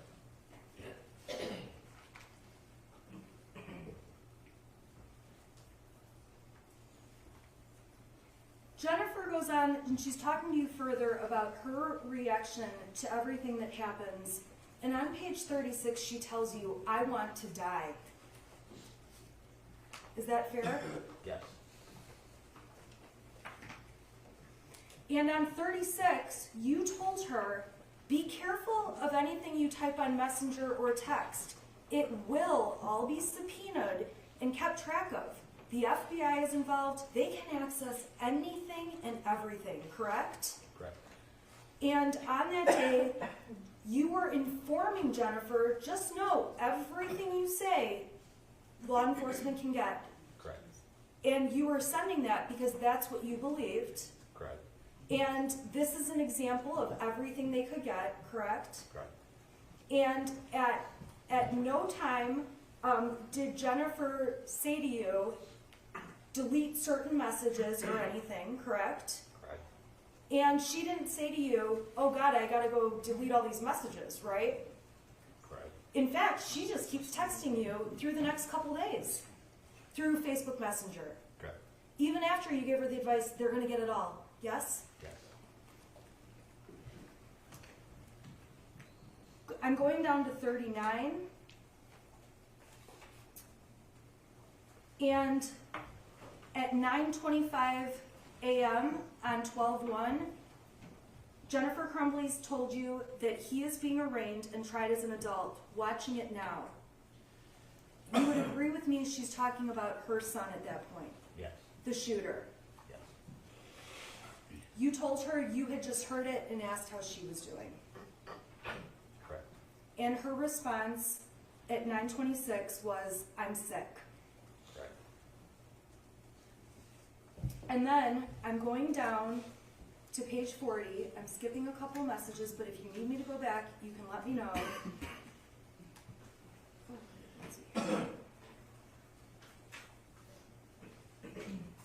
Trying to find a place to stay right now. Jennifer sent that to you at 9:47 in the morning. Yes? Yes. And you would agree with me that when she sent you this text and said trying to find a place to stay right now, you knew she could not go to her home. Correct. And you also would agree with me that this was at a time when there was lots of threats, as we've discussed. Objection, again, specificity, and we've already talked about this. There was negativity. There was lots of negativity, correct? I think that's a determination for the jury to make. Looking at the evidence.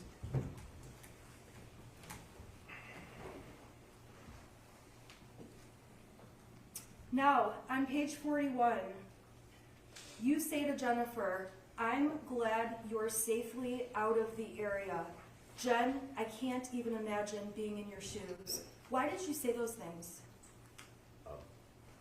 Going back to like all the messages and everything, where something involving her family or son, something happened, and I can't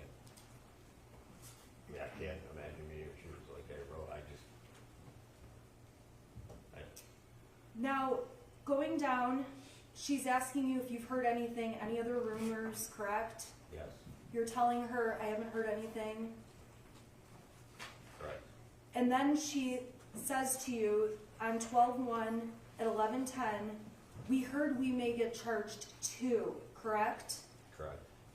And your response at 11:12 was, that was mentioned on a news station. I don't know how both of you can be charged. I can only assume they will charge James with the handgun not being secured, correct? Correct. Now, at that point, there was a message that was unsent that said, we had the string lock on it, came with the case, correct? Hold on, objection, unsent, it was deleted. Right. We've already had this. Okay, so, So, go ahead. okay, so the message she sent you that was deleted is we had the string lock on it, came with the case. Correct. Okay, so Jennifer's representing to you, we had the gun locked. That's a message I'm seeing now. I don't know. Okay, I don't. that's the message you're seeing now, Correct. and that's the message the prosecution is saying she unsent you. Correct. Objection, it's not the prosecution saying this, Yes, it's the evidence. the expert who testified about Thank you. what happens to unsent messages. Well, I don't believe that he would know what the expert said, but Mr. Keyston is questioning said, Okay, well, objection was that you mischaracterized that, so. Okay. The message about we had the string lock on it, do you know what a string lock is? There isn't a string lock, but I know what was being referenced to it. A What- cable lock was being referenced. A cable lock? Correct. So the message to you does not say, oh my God, the gun was unlocked, right? Right. Even if she unsent the message to you and you never got it, the message says, we had the string lock on Yeah, it. delete it again, it's mischaracterizing the evidence. It's unsent. Well, no, it was sent and deleted, they retrieved it Yes, through thank you, extraction. Okay, but I guess my point is, the message that was retracted does not say, we left it unlocked. That's what I'm asking. Edward, he can testify that what the messages are. I introduced the exhibit. Edward Wogrowski already testified to what this means, so Okay. I think that speaks for itself. Okay. Well, I think she switched to a different question. You didn't get a message from her that saying that the gun was unlocked. Correct.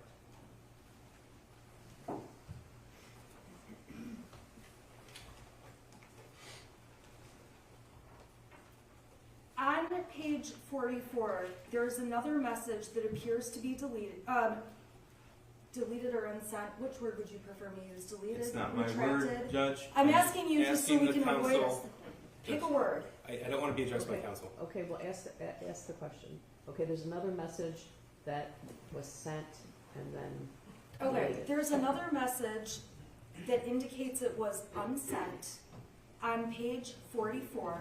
It would have been a message that he received, right? So it would have been a message he received. Okay, so the message was, everything was secured, not loaded, bullets stored away separately. Oh my God, oh my God, oh my God. Correct? Correct. Jennifer did not send you any messages that says, we were careless with that weapon. Correct. She did not send you any messages like, oh my God, we left it unlocked and left the bullets in it, correct? Correct. Your understanding of what Jennifer says is secured, not loaded, bullets stored away separately, correct? Correct. And she is saying, OMG, OMG, OMG. You agree with me, that means, oh my God, oh my God, oh my God. Correct.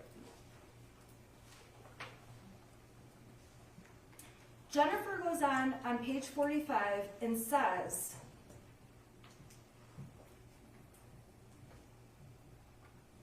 there's an unsent message at 12:42, okay? And so the next message has the unsent message, and it reads, Judge, I hate to keep doing this, but it's mischaracterizing the evidence. Yeah, it was sent to him and he received it and then it was later deleted. I guess I'm not understanding this unsent thing. Okay, so there's a message Jennifer Crumbley deleted But it was first sent that was first sent. and then it was extracted. So it's extracted, it was ultimately deleted. That message says, oh no, I'll never be okay. I lost my son and he's a murderer and I'll forever have to live with the guilt of that, correct? Correct. And she says, I'm not even sure life is worth living anymore. Correct? Jennifer Crumbley, at this point, from knowing her and receiving these texts, feels, from what you know of her as a person, you would believe she feels really, really, really awful. Speculation. Well, it doesn't stand for speculation. I asked him from what he knows of her. Still speculation. Jennifer also texted you, messaged you. I think the jury can draw conclusions from that. I have nothing left to live for. B was it. And I take it to mean he was it. I have nothing to live for. He was it. Does that message make sense to you? Yeah, yes. What is your understanding or belief about it?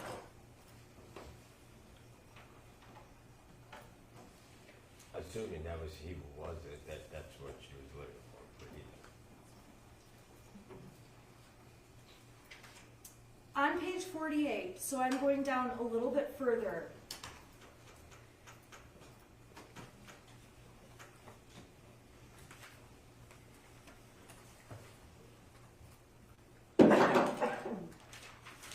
You gave her a warning at the top of that page about anyone that goes to your house will have their pictures, license plates, and identity plastered all over social media. People have lost their minds and need to rein it in before they get into trouble, correct? Correct. And you also said he wasn't, I've met him. That message is accurately displayed, correct? Correct. Okay, to give it some context, above that, Jennifer wrote to you, Ethan wasn't a bad kid, Brian, on 47, correct? Yes. And when you say he wasn't, I've met him, that's because you've met Ethan, correct? Correct. And you knew about Ethan from talking to Jennifer. Yes. So earlier today when you testified, you've never met Ethan. You actually have met Ethan. Oh, I met him. I don't remember ever testifying I had not met him. Oh, I apologize. I thought you said you had not met him. I apologize then if I said it wrong.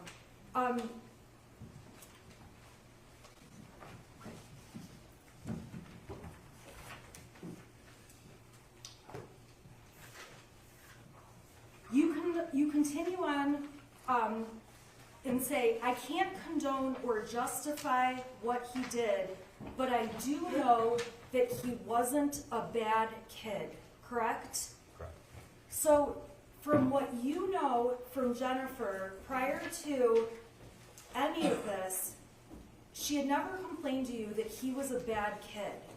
Correct. She had never complained to you that he had any kind of mental health issues or suspected mental health issues. Correct.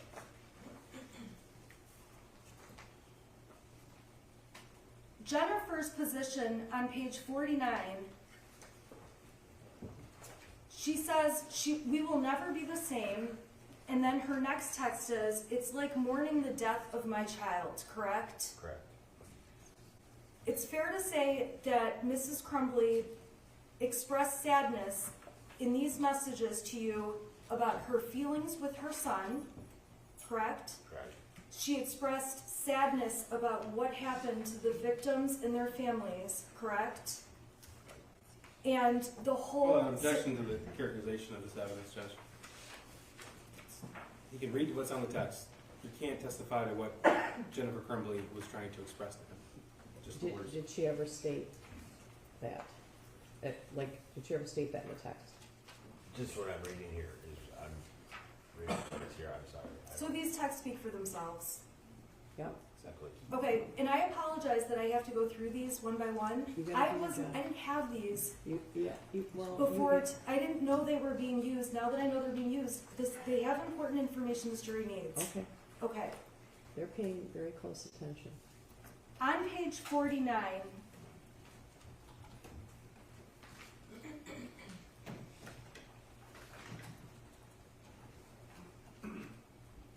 Jennifer tells you, don't apologize, Ethan's life is over. I need to focus on saving ours. Staying out of jail and not going into a financial hole, correct? Correct. And then she says to you, I really need my giving phone back. Correct. Knowing Jennifer, having texted with her many times, she meant fucking phone, correct? Objection, again, Judge, you can't speculate. Well, he doesn't know. I don't know. Okay. You respond to her, yes, you support her in this, yes, you really need to focus on you, capital letters. Nothing you do and no attorney is keeping him out of multiple life sentences. You need to get an attorney to defend yourself, correct? Correct. Then you say you don't know how or what they'll charge, but they will try. Correct. And she says she's working on retaining an attorney. Correct. Now, she mentions to you on the bottom of page 50, they're saying involuntary manslaughter, correct? Correct. This is on December 2nd at 1:30 in the afternoon. Or, you know what, I'm sorry, 1:30. Is that correct? It's morning, isn't it? I believe that's at 5. Oh, I'm sorry, you're right. So it's at 1:30 in the morning. Jennifer says they're saying involuntary manslaughter. Yeah, the time is not correct. I'm sorry, the 1:31 PM is at UTC, right? So we're going back to, so it's like 9 in the morning? I'm just trying to clarify, so I don't lose Yeah, where I'm at. I'm sorry, The I pro- put my time on. I have to be honest, I don't remember how that Okay. goes, the plus or minus, but ultimately, this text was sent to you before official charges were announced. Yeah, it appears so, I know. So the basis of knowledge that you're relying on is what you're hearing in media and what people are telling you, correct? Correct.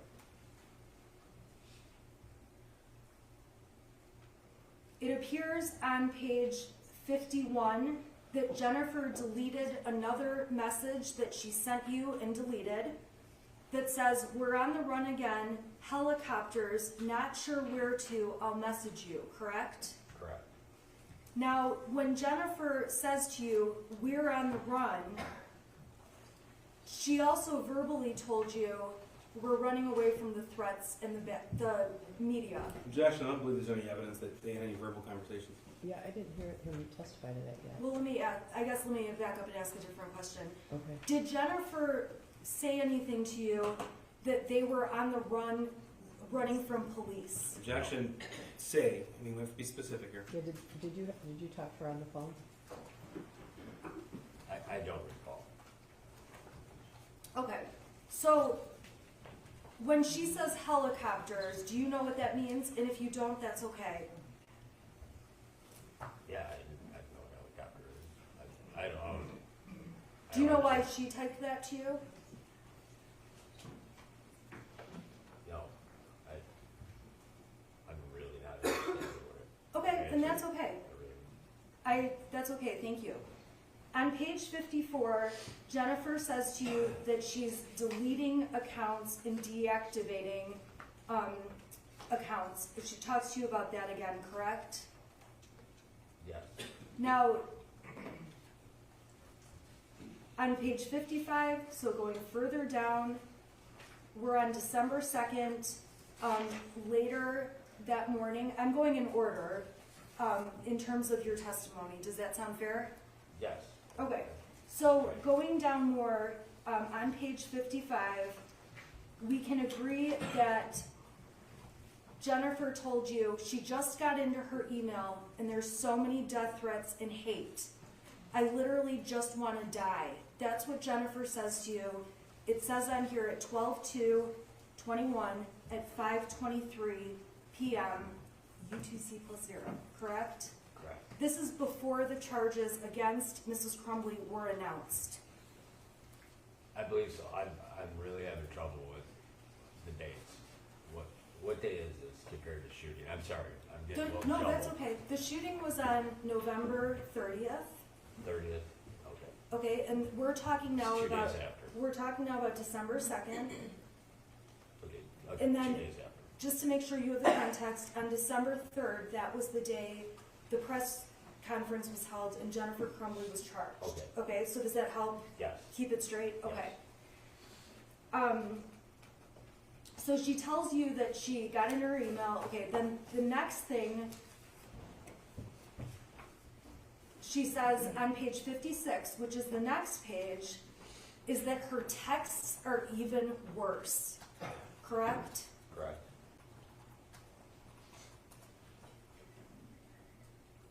On 59 through 61, there are a variety of screenshots that we see here. Did you see those as I went through on page 57? Yes. I don't know. I can't see what they are, but I see you showing me screenshots. That was going to be my question, and if you don't know, just tell me. Do you have any recollection of what those were? I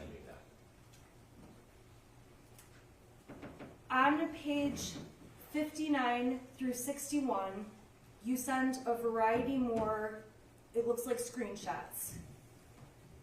You don't remember what those specifically were, correct? Correct. Any messages that you were forwarding were negative towards Mrs. Crumbley. Is that fair? I don't know what these are. I can't see them. At that point in time, were you still seeing negativity on social media and in the public? I don't recall.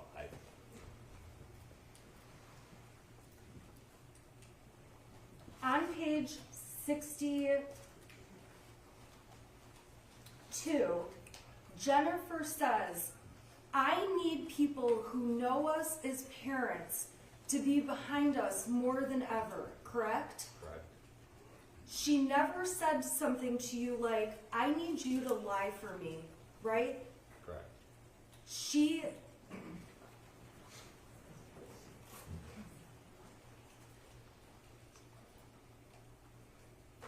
There's 3 more screenshots sent. Any idea about those? No idea.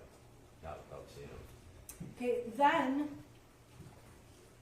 on page 64, Mrs. Crumbley sends you some screenshots. Do you see those? Yes.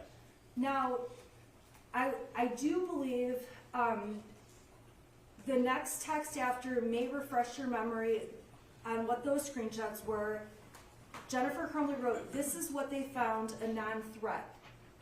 When you were testifying earlier, you testified to the prosecution that that was when Mrs. Crumbley sent you copies of those the math worksheets. Correct. You began asking questions about the school and said they fucked up badly, correct? Correct. And she tells you there was a paper they showed that had things scratched out. Yes, I see. Okay, and towards the bottom of the page, Jennifer Crumbley says, and this is on December 3rd at 12:17 UTC +0, no, counselor and dean were in the room. They have us counselors' names to call, but said they didn't see him as a threat and he could stay in school, which he wanted to do. His fucking backpack was with him. Why didn't they search it? That's the text you received from Jennifer Crumbley. Correct. At that point, and at no point, you didn't say anything to Jennifer like, this is your fault, correct? Correct. It was unfathomable that something so awful would happen. Yeah.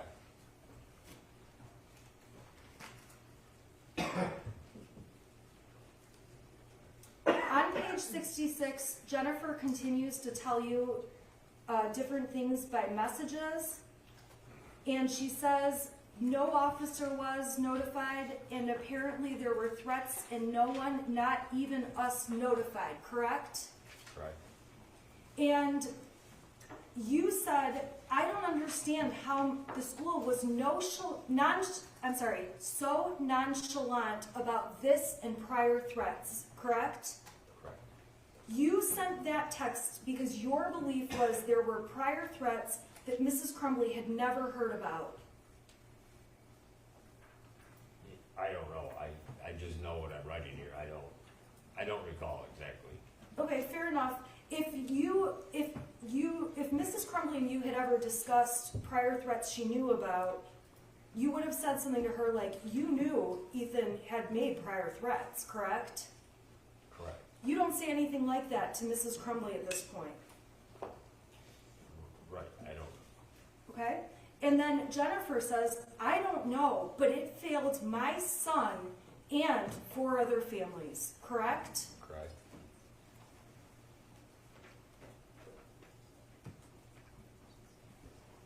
And then she says, at the end of that page on 66, yes, but my child is alive, and he was responsible for, in capital lives, the loss of lives.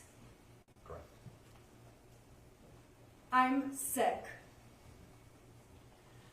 Correct? Correct. On page 67, so I'm just going down further, he told you his eyes not right on his mugshot. That's not, in capital letters, my son. Is that correct? Correct.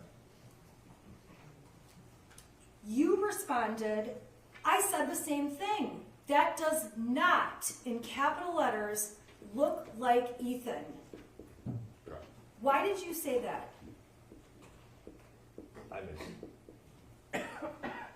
gonna say because it doesn't look like pictures of Ethan I've seen. Okay. That's all I can say. At that point, were you feeling shocked in any way? I was shocked about the whole thing. I can't.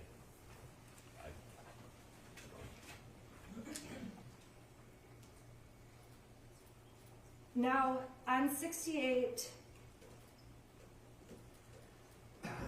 you end up telling Jennifer, it's so sad, I'm so sorry, and thinking about you nonstop, correct? Correct. It's fair to say that you wrote that because you were so sad, you did feel so sorry, and you were thinking about her, and everyone, everything that was happening nonstop. Yeah. Jennifer responds about how she's doing when you ask her, are you even sleeping, correct? Correct. And she says no. You say, I figured, correct? Correct. Okay, I'm on page 69 now.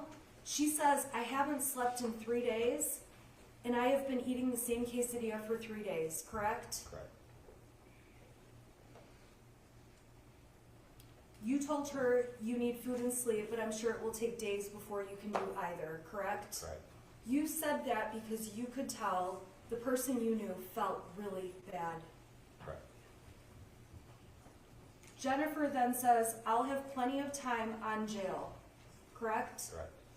You know Jennifer to be a sarcastic person, correct? Correct. You would agree with me, and if you don't, please let us know. That was a sarcastic remark on her part. You can't agree with that, Judge, it's speculation. Do you know? I don't know. Look, reading this. On this date, back on December 3rd, you wrote, your attorney will prevent that. I'm still very pissed off at the prosecutor and system for charging you two. They are doing it to appease the public. That's called a witch hunt, not justice, correct? Correct. And to that, Jennifer replied, I'd rather die than go to jail, correct? Correct. Not the first time throughout this thread she said she wants to die. Correct.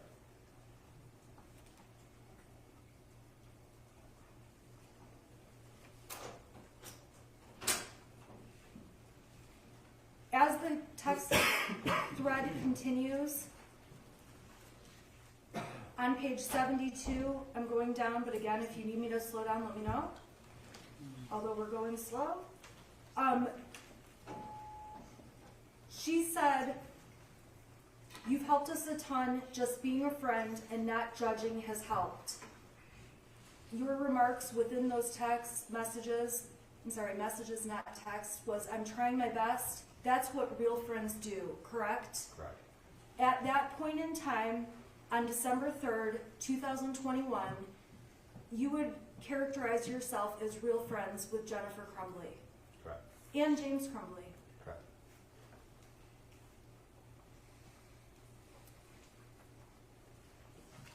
Following that, there's discussion about horses on 72. Is that fair to say? Yes. Sarah sent me pics of the boys. You know she's talking about animals. Correct. On page 73, she indicates to you, yeah, we're painted out to be monsters, and I can't defend myself because we're fearing our lives. Correct? Correct. So on December 3rd, the day charges are announced, Jennifer is saying that she's painted out to be a monster. Correct. You end up responding to her, and I have to ask, is this sometime in the afternoon? Are we asking these messages right here? Yeah, I'm asking, what's your memory of when these messages were? Well, it shows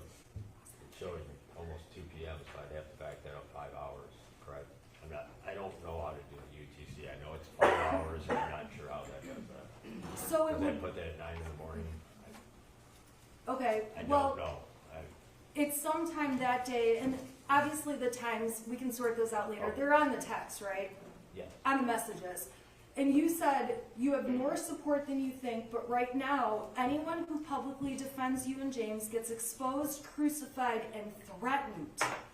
I've been defending you and explaining to anyone who contacts me privately, correct? correct. You were defending her knowing that there was a lot in the media and things people were saying that are not true about Jennifer Crumbley. Objection to the vagueness of the question, Judge. Well, I think you kind of put words in his mouth. That too. I guess I'll ask you, why did you say that you felt like anyone who publicly defended her and James was exposed, crucified, and threatened? What did you mean by that? That, it was such a horrific incident that nobody can possibly stand up for anything that has to do with other than, the loss of lives and anything. That's the only way you can say anything about that. You can't try doing anything any other way about that. So it's fair to say you certainly didn't want to make public statements that you were friends with Jennifer, correct? Correct. And at that point, Jennifer says, I know, thank you, I don't want anyone in danger, correct? Correct. And further down, I'm on page, let's see here, 74. This is at December 3rd, 2021 at 2:36 p.m.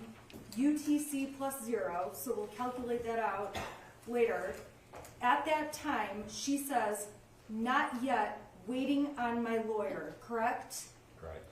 Now, that was in response to your question, have they advised you of all charges? Have they issued warrants, right? Correct. So her response, not yet, waiting on my lawyer, that was the response she sent to you. And at that point, you wrote to her, follow his or her advice carefully. Do not fuck yourselves. Be careful, Jen, and my thoughts are with you. Why were you telling her not to fuck herself? Just to make sure she followed legal counsel advice. And Not from to do anything else. from all of the messages you had with her or any communications, Jennifer Crumbley never said to you, I don't plan to follow my lawyer's advice, correct? Correct. Jennifer Crumbley never said, I'm going to lie about things. Correct.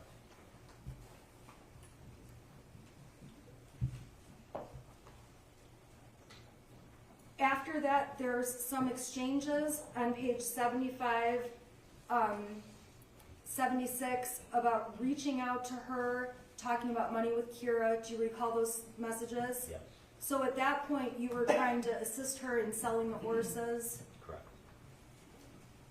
And ultimately, this is towards the end of the messages, the end of your communication with Jennifer Crumbley, correct? I believe so. Okay. She gave you lawyer's number, and then there's a phone number. If we need to do any type of legal sale of the horses that Kira needs, I can't get into my house to get the papers, correct? Correct. You tell her I'll put it in my phone, meaning you'll put the lawyer's number in your phone. Is that right? Correct. So at that point, you did save the number for the lawyer in your telephone. Is that a fair statement? I don't know. Okay. You said you were going to do that at 4:13 and 35 seconds UTC plus 0 at whatever time that is, correct? Correct. You told her, I'll message her as soon as I get home. Do you want to call me? And she says to you, send me your number, correct? Correct. At that point, Jennifer did not have if you know, and if you don't know, you can let me know. Do you know why she was asking you for your phone number? I don't. The last message you got from Jennifer Crumbley was on December 3rd, 2021 at 5:57 and 25 seconds, UTC +0. That was the last message you heard from Jennifer Crumbley. Okay, Is that correct? I don't know, I can't see what, yes, Would it be fair to say that the last message you sent to her was this last message we see on the thread? Any chance that your neighbor can get the papers for the horses? I can sign them. Kira seems to really want those purchases. yes. I have to ask you just a couple of quick questions about your relationship with Mrs. Crumbley. When you and Mrs. Crumbley spent time together, most of the time, what part of the day was it? Morning. Was it mornings of work days or weekends, if you know? Work days. Okay, and I am sorry to invade private details, but approximately, did you have a usual time that you would see each other? I don't recall normal time. During those times, you're not aware of where Jennifer Crumbley's son would be? School, I don't, So it would be fair to say that times you and Jennifer Crumbley were together were when her son would have been school days, correct? correct. In terms of the extent of your relationship, were there many trips or overnights or things like that? No, That, if it ever did happen, was very minimal, correct? correct. And at the end of the day, despite the fact that you and Mrs. Crumbley may have had an affair, you never believed that Mrs. Crumbley didn't care about her son, correct? Correct. Her relationship with you was very separate from her relationship with her child. Correct. And the amount of time that she spent with you was very minimal compared to the amount of time you knew she'd be at home and with her son and doing other That's things. speculation, unless he Well, has yeah, a we lot of have- details. Yeah, that, he didn't say that, so. Okay, I can ask a better question. Throughout the days, while you and Mrs. Crumbley would talk to one another, you would frequently tell each other what you were doing as the day went on, correct? Yeah, I guess overall, during a typical week in 2021, how many times would you say you would see Jennifer Crumbley in person? once, maybe, I don't know. Okay, so I we're think not, I'm in 21 times, so we're not talking every day or anything like that, correct? correct. I have no further questions. You're direct. Thank you. Why did you stop communicating with her? As soon as I saw in the news that, that the warrants were issued and they were, being apprehended, but not But not turning themselves in? correct. Okay, so I just want to make sure that we're all clear. You're not accusing anyone in law enforcement of threatening you, are you? No, Okay. And in fact, when you interviewed with investigator Mike Thomas December of 2023, he actually referred to you as brother. Would that be right? correct. And you guys left the interview with exchanging phone numbers, and you actually called him the next Your day. Honor, I would ask the leading questions Sustain. stop. Okay. So, what was the tenor of that conversation? Was it an interrogation? Was his voice elevated like mine, or was he calm? It went back and forth, it varied. Okay. Did you feel like you were being yelled at? At some points. So, at one point he asked you about your pension. I'm going to look at the transcript here. When he first introduced himself to you, he was talking about you, how long you've been a firefighter, and your answer was, here 21 and a half years. He said, okay. And I worked for Independence, and I was on call for 7 hours before here. And then Mr. Thomas said, pensioner is straight 401.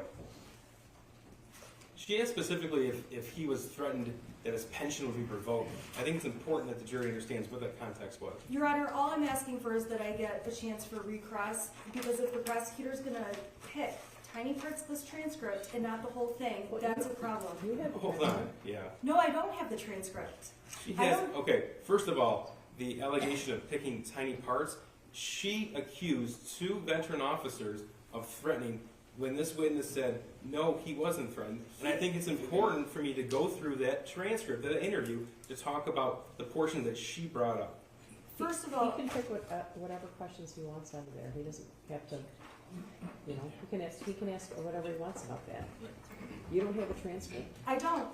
She can make her own transcript. She's a I don't. retained attorney. It's Okay, wait. fine. Okay, wait, you have, I've seen the audio. I took my own Okay. notes from it. okay, Okay. all right. So, okay.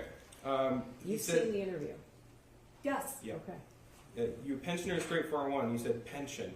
How much longer you got? 3.5. You got a COLA, cost of living out of it? Your response, yeah. What's your COLA? Oh, I don't know what it is now. I think it's, what's your multiplier? 2.8. Was he threatening to take your pension away? No, Okay. Did you ever feel like he was going to have your job taken from you? no. All right. You were asked,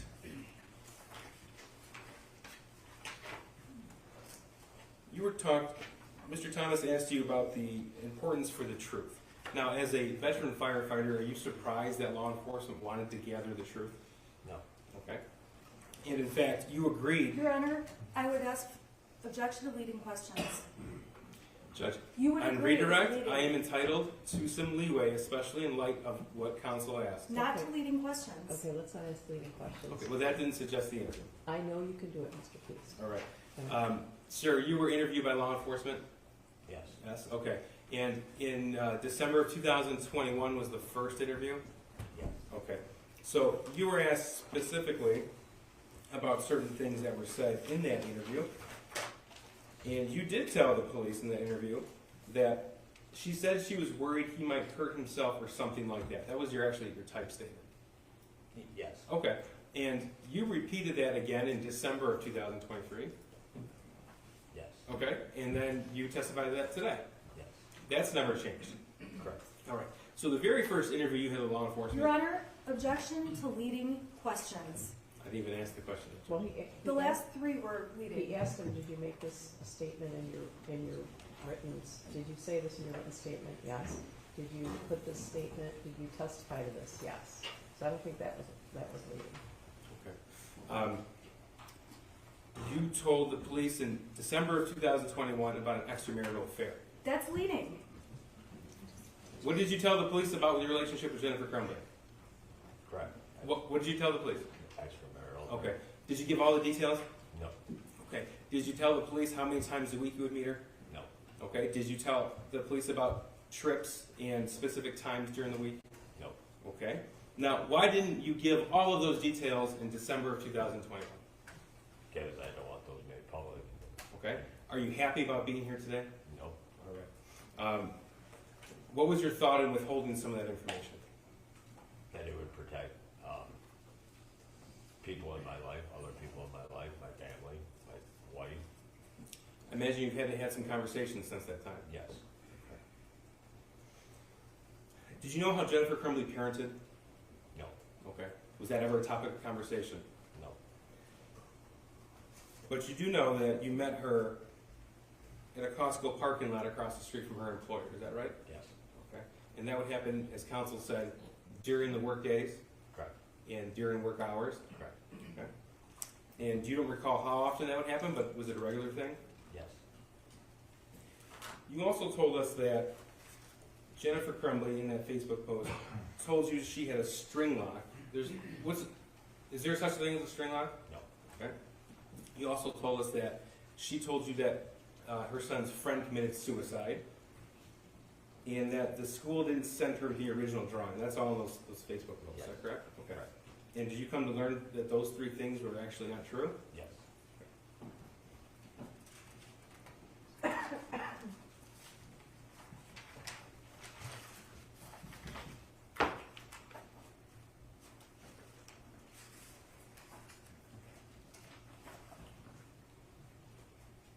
Now, did Jennifer ever tell you the details about that meeting with the school? Not that I recall. Did she ever tell you anything about her son in the spring of 2021? No. Did she ever tell you anything specifically about March 9th, 17th, 20th, 21st of 2021? No. Did she ever tell you about anything with her son's life in April of 2021? Did she ever tell you anything about her life in June of 2021? No. Okay. Did she ever tell you that she didn't have to be at a meeting later in the day on November the 30th, 2021? No. In fact, she was able to leave work to meet you when it pleased her. Yes.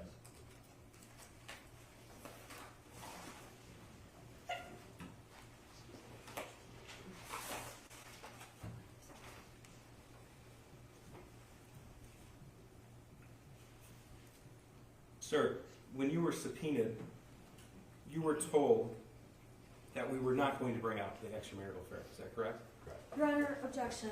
As far as it goes with legal issues, that is not appropriate questions in front of the jury. Why is that not inappropriate? Well, Because the prosecution's trying to allege that that I've done something to put this witness in a bad spot, when the evidence in this case requires the jury know all the information. I think his question is directed at the fact that Mr. Malash was probably taken off guard when he testified today. Isn't that what your question's about? Yes, Judge. Yeah, you didn't know you were going to be asked those things. No. Okay. Jennifer wrote to you that she felt like she failed as a parent That was in the message. in the messages, yes. But she didn't tell you any of the specificity, any of the details regarding that. No. So she didn't tell you anything about the background of her son and her husband. No. And again, I just want to make something crystal clear. In the interviews you had with law enforcement, nobody ever told you that you would be fired, correct? Correct. No one ever told you that you had the risk of being fired. Correct. What were you told to do when you came to court today? And tell the truth. Okay, and have you told the truth? Yes. Correct. Thank you, nothing further. Your Honor, may I have two questions? Yes. Okay, Mr. Malash, it's fair to say you testified earlier, you have memory issues. Yes. Okay, describe those memory issues for this jury. Judge, that's been asked and answered. It's beyond the scope of my redirect. And unless we're going to go through all the prior consistent statements, I'll withdraw that question. I'll withdraw that question. Earlier when you testified, and this is my last question, you did say you had feelings that there was pressure on you about certain areas of your life being affected by your statements to police, hold on, correct? Judge. That's mischaracterizing the testimony. He's testified multiple times. He was not threatened. Okay, she didn't ask that. She has asked that. Well, I you did know, ask that. I've gotten, I guess, a little bit of inconsistent, I don't know if it's testimony or vibe from you. Did you, at any point, you said the police didn't threaten you, but, There were veiled threats. well, I asked that. Did you feel like there were any veiled threats? He said yes, but he didn't tell me what those were. So, you know, did you feel pressure to tell the police some things, and if so, what were those pressures? You said that your job wasn't threatened. Yes, Your Honor. Can I specify what I was trying to do to clarify? Please. I was trying to clarify. I felt I was guarding myself in my statements, and the investigator was pushing it and inferring that this would all get out, which it has now, with Okay. what was going on. He didn't threaten my job. He was asking questions that were professionally related. Because I know he was trying to establish some sort of rapport with me because he worked in law enforcement, so he was asking about pensions. He did get more aggressive with it, and it was threatening as in personal information getting out about me out in the open to the public and stuff. Okay. I shouldn't say stuff, but did that help? Okay, do either of you have any questions based on that? I do. Okay. Did he ever tell you to say something that wasn't true? No. Okay, you were told to tell the truth. Yes, sir. Thank you. Anything else? You were asked questions repeatedly, the same question over and over, as we've done in this courtroom today. Correct? Thank you. All right, I'm gonna let you step down and you're excused.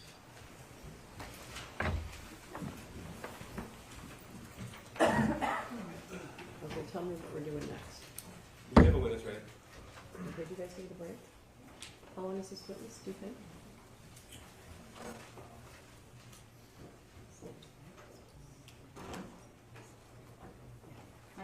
I'd say the direct is about 30 minutes. Okay.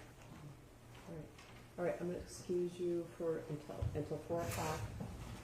And we're gonna come back, okay? All right, rise for the jury.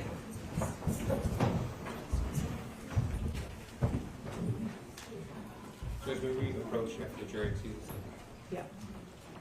I want to ask you something too. so.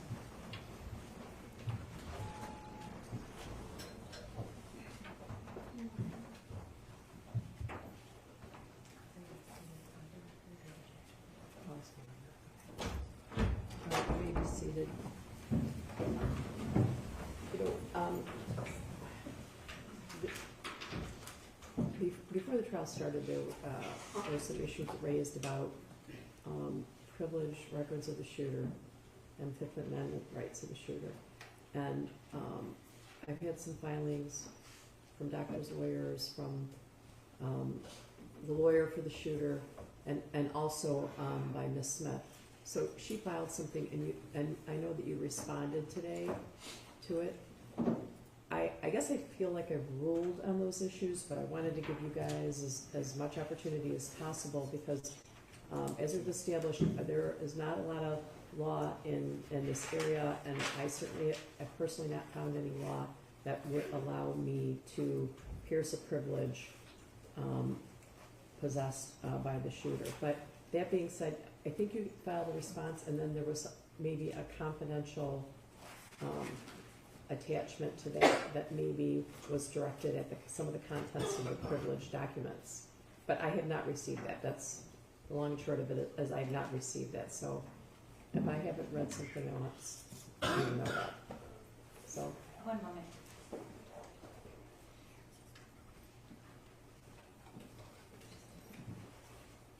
Judge, we can check on the status. It was being Okay. sent by Mr. Wood. Okay. Okay, so what else? You wanted to approach about something? Yes, sir. Okay.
your name for the record and spell your first and last name? No problem. My name is William Creer.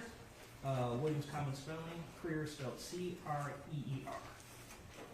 Right, go ahead. I misspoke and called you officer, which is probably a good way of introducing you to the jury, but I'm just gonna call you Mr. Creer. That's fine. You are not an officer. What is your title? Forensic technician. And who do you work for? Detroit, City of Detroit Police Department. Okay, can you explain to the jury how you work for the City of Detroit Police Department, but you're not an officer? I'm a crime scene investigator. They send me out to the scenes, I collect the evidence, I take the pictures, package the evidence, and I come testify in court. And how long have you been doing that? 20 years. So is your title forensic lab tech? No, just forensic technician now. Okay. There's a difference. Lab techs, actually, the people that test the evidence I collect, I just go collect the evidence. Okay, you don't work in the lab? No. Okay. So is it correct to say that you're a civilian working for the police department? Yes, ma'am. All right. I want to direct your attention to December 3rd of 2021. Do you remember that day? Yes, ma'am. Were you working? Yes, ma'am. Were you at some point dispatched to a building with the address of 1111 Bellevue in Detroit? Yes, ma'am. And were you made aware there was a search warrant being executed at this location? Yes, it was. Okay, how many times have you, roughly can you estimate, gone to a crime scene and collected evidence? A lot. Okay, You know the actual number? More than 1,000. Okay. Did you go with anybody or were you by yourself? I had a partner that day. Okay, and what was your partner's name? Forensic technician Stephanie Sparks. What were your initial thoughts as you headed to the location? When my partner and I were heading to the location, it was just a normal search warrant. Collect a picture, take pictures, collect the evidence. And then when we arrived at the scene location, we saw the media cameras. And that's when we figured, okay, this is going to be a little bit more than a normal search warrant. Okay. Who did you speak to when you arrived on scene? Lieutenant Hall. And why Lieutenant Hall? Because he was the highest ranking officer at the scene when we arrived. And when we got the request over the radio, he was the one that dispatched the run.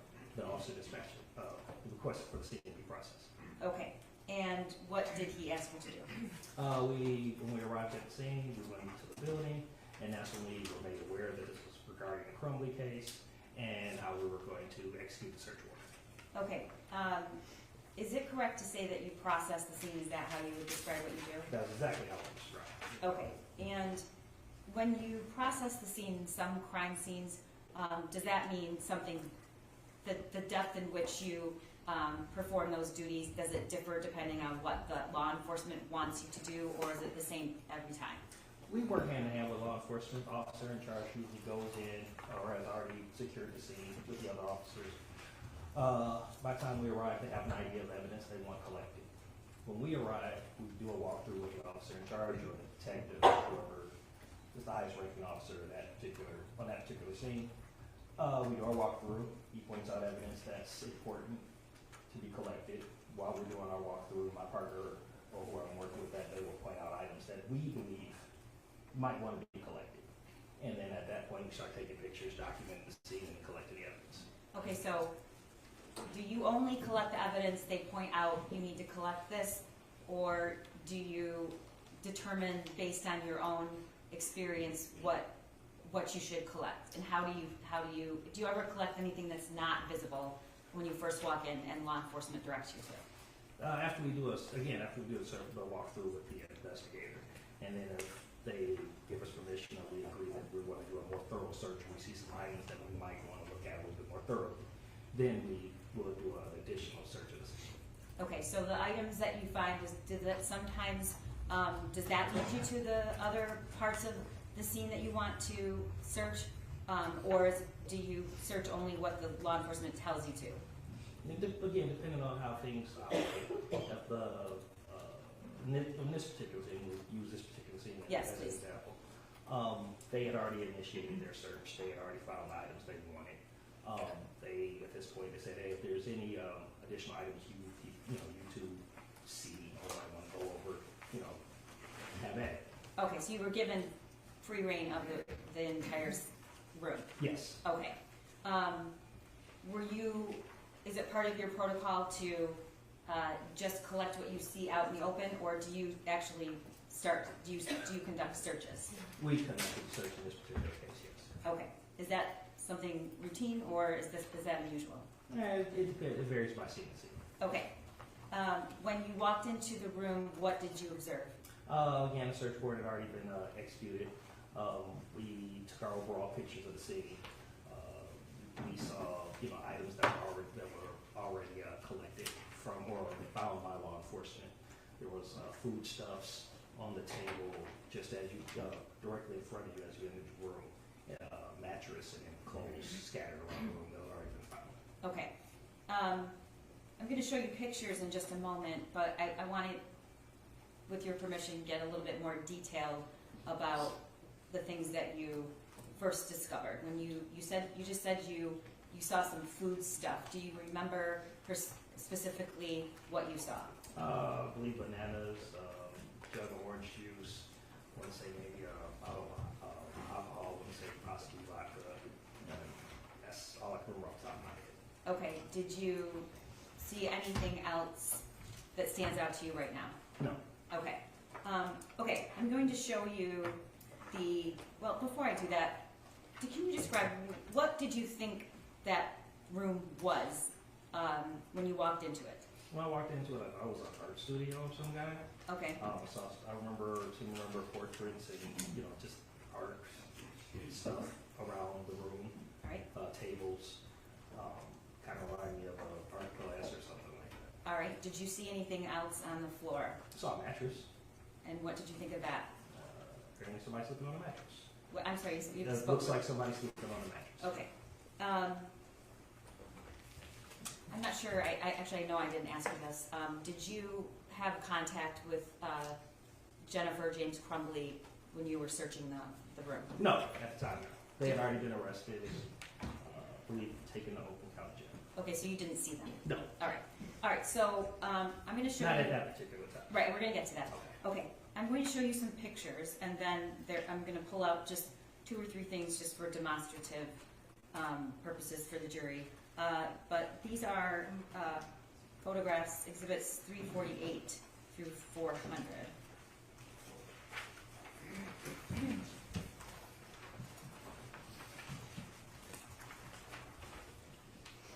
I'm sorry, 348 through 400. So on the exhibit list, they're listed from 348 and the 348, the description. 351 were previously admitted, but 350 has not been, right?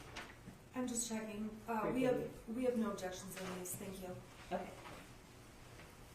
All right, so can you tell the jury, I'm going to just go through the pictures, and you can, if you will, just describe what we're looking at. That's the scene location. I'm sorry, Mr. Peer, about what time did you arrive on scene? Around 2:40? A.M.? Yes, ma'am. Okay. Were you just working the night shift, or were you at home, or where were you when you got home? I'm assigned a midnight shift. Okay, gotcha. All right, so this is what? That will be the crime scene location. It should be on your monitor, is it? Oh, yes. Okay, great. I'm just so used to it. Yeah. All right. That's the scene on Bellevue. That's another angle of the scene on Bellevue. Okay. Can you go back one? Can you see the windows of the art studio that you searched in that photo? I don't recall. Okay. Next photo. Does this look familiar to you? Yes, ma'am. Can you tell the jury what this is? So those are the reporters that we saw when we were pulling up, and we asked them to move to their pictures. Okay. Was that something common that you encountered? Yes. Okay. Next. What is that? Again, we're at the crime scene location, the exterior shot. Okay. And the next. That would be the vehicle we're also allowed to, requested to photograph. Okay. So did you take these photos? No, a partner took these photos. Were you there when she took them? Yes, I was. Okay. What is that? If you zoom in, you can see cigarette butts that we were requested to collect. Okay. And what are we looking at? Looking at more cigarette butts were requested to collect. Did Did you know why you were requested to collect those? Because of possible DNA evidence. Okay. Next. What is this? That would be Suite 130, the crime scene location. So the art studio was Suite 130, or actually, is 130 the art studio you searched? I'm sorry. 130 is the art studio we searched. The actual crime scene address was 1111 Bellevue. So the building was 1111 Bellevue. Yes, Okay. And the art studio was what? 130. Okay. What is this? That's inside Suite 130. All right, and the next picture?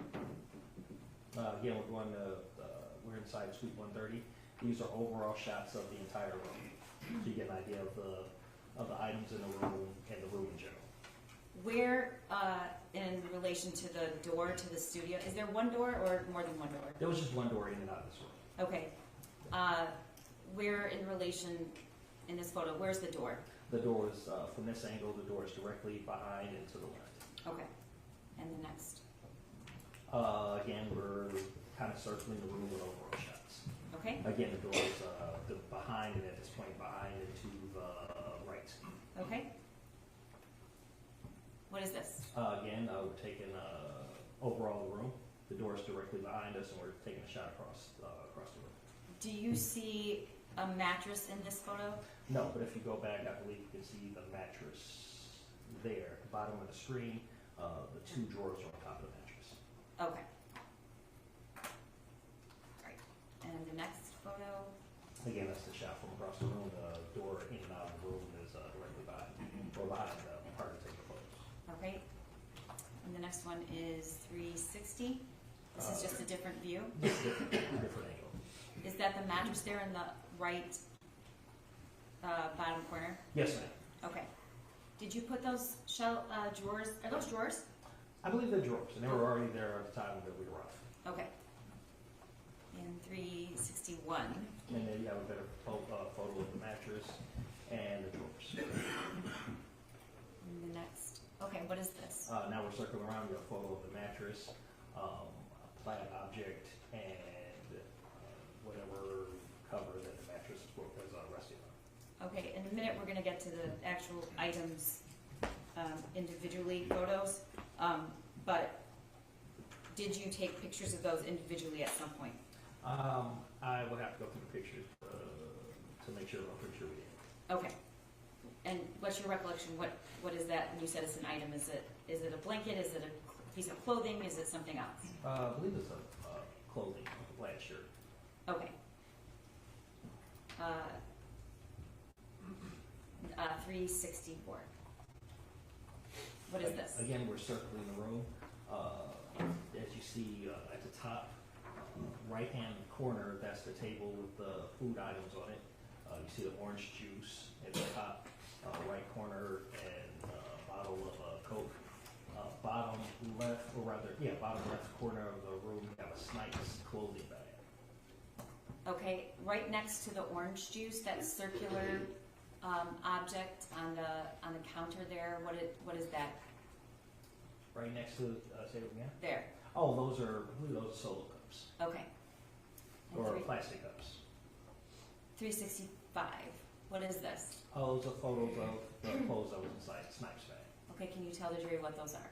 A few pairs of socks, a sweatshirt, and again you have the plaid item and the baseball cap that was in the previous pictures. Okay, and are the socks attached to anything? They're attached to, just like you would buy them from the store, the paper that would connect the bundles of socks together. So they're new. Yes. There's also the receipt in the picture, just by the sweatshirt. Okay.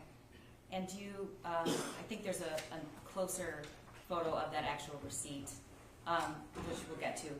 366. What is that? This will be, again, by the mattress. Between the mattress and the shelf is like a pink shirt. Okay. And 367. And there's a better picture of the pink shirt. So, did you or somebody else take it and lay it out like that? Yes. Okay. 368. What is this? It's another shirt. Where was that found? Can't quite remember off the top. Okay.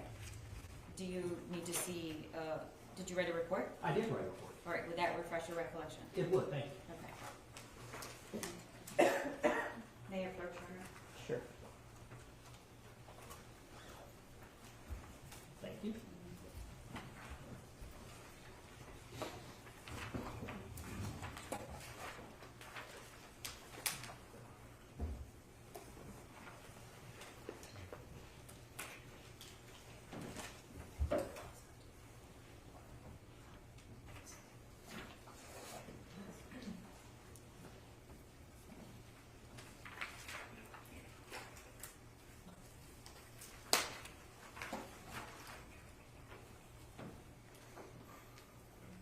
Yes, it was in one of the plastic bins. Okay, that shirt was in a plastic bin? Yes. Okay, I think if we proceed through the photos, that this will make a little bit more sense. Okay, is that a plastic bin? That is one of the plastic bins, yes. Okay. How many total plastic bins did you find items of interest in this search? I believe 2 plastic bins were during the interest of the search. Okay, were they in the same place or were 2 different places? They were in 2 different places. Okay, where was that plastic bin? That plastic bin was along the north wall of the room, under the table with food items on it. Under the table, right there? Right. And so, correct me if I'm wrong, is the mattress on the other side of this table? The mattress is on the other side of the table, yes. Okay, was the plastic bin found like that with the lid off and the backpack sitting up? No, we looked at it, it looked funny, just out of place under the table, we moved it, the top was kind of ajar, and that's when we found the bag in the bin. Okay, and we're gonna get to the contents of what was in that backpack in a moment. Can you flip to 370? Okay, what is this? Again, that's the table with all the food items. All right, can you describe to the jury what you see, all the items there that are on the counter? No problem. You have the bananas, you have orange, container of orange juice, container of burners, a box of Special K, and a bottle of water, along with some solo cups or solo-like cups. Okay, I see some paper towel there. Yeah, there's a paper towel and a box of Kleenex. And Mr. Keese is going to sort of highlight some of the other items to ask you what those are. You know, what is that? A box of, can't quite make it out. Okay. Do you want to look at your report? Yes. That refresh your recollection?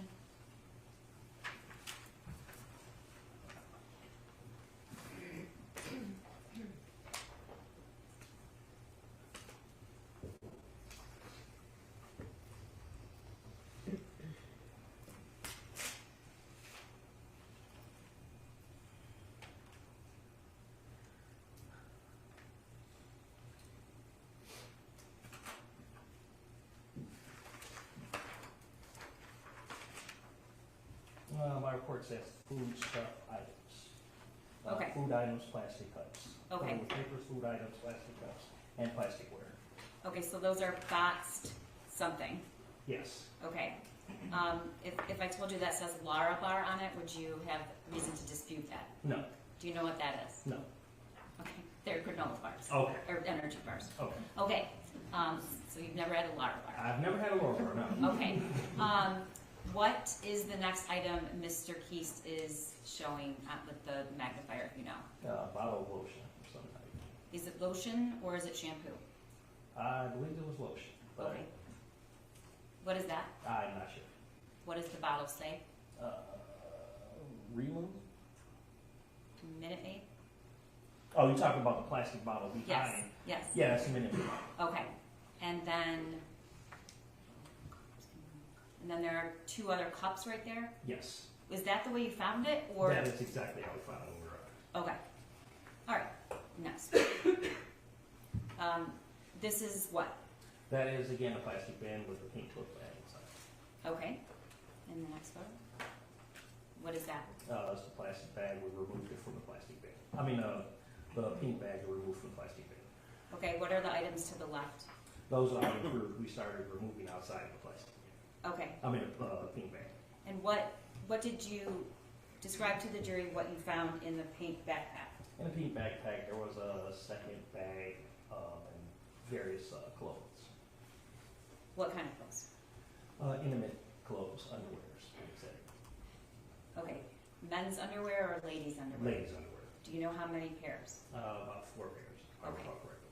And that gray item next to the pink backpack to the upper left, what is that? That's just another bag that was inside the Okay, and 373? What is this? Again, we have another angle of the pink bag, the gray bag, and a pair of pants that was also inside the bag. Okay, and 374? We have another angle of the pink bag and a pair of the dark colored pants. Okay, the green bag underneath the pants, was that found in the, yes. Was that found in the backpack? Yes. What did it have inside of it? I don't recall. Okay, I'll hand it to you in a minute. Okay. Next slide? Again, we have a picture of the brand of pants, the fact that they're stretch, and the size on the tag under the false boot. Okay. And the next slide? What's this? Again, we have more of an intimate items, intimate clothing items, and a plastic bag with, That's a business card? yes, Okay, and what's next to it? several pills inside the container. I believe they're caffeine pills. All right, and the next picture? Again, we have a closer picture of the business card and the pills. Okay, and then 378. What is this? It was an ointment container and an injectable medication of some kind. And where was it found? It was all of that was in a plastic bag, which was inside the pink book bag. Okay, were you able to determine whether those were for human beings or horses? For horses. Okay. And the next slide? We have another picture of the intimate female clothing and more clothes. And Okay. also the green bag that you asked about earlier. Okay. What is this? It's a key card And what is, for an extended stay in America. okay, where'd you find that? It was inside of a jacket over the chair. If you go back, way back at the beginning of the pictures, you will see a black jacket over the chair. Okay, and the next slide? What is this? This is inside of a garbage can. It was near the table with food items on it. It's a whiskey bottle. There was a few pictures before that I didn't see us go through that showed what the garbage can was in relation to the table with food items. Was the bottle empty or did it still have something in it? I believe it was in. Okay, next slide. What is this? It's a receipt from Rivertown Market. And what does the date and time say?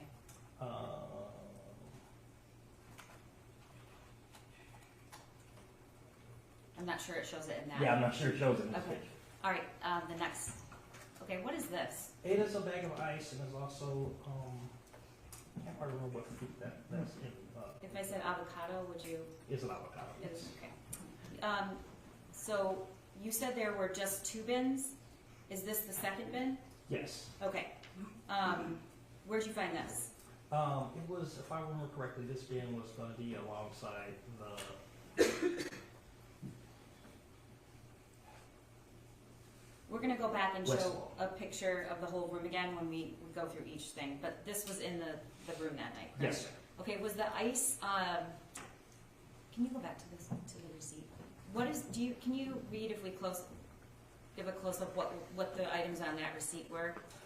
Bagged ice, a Lara bar, 2 Lara bars actually, a Robitussin, Clo Cup, Pantene, a nut tray, orange juice, Diet Coke, paid a deposit, I believe, probably for Diet Coke, organic bananas, extra large avocados, and an ice mountain.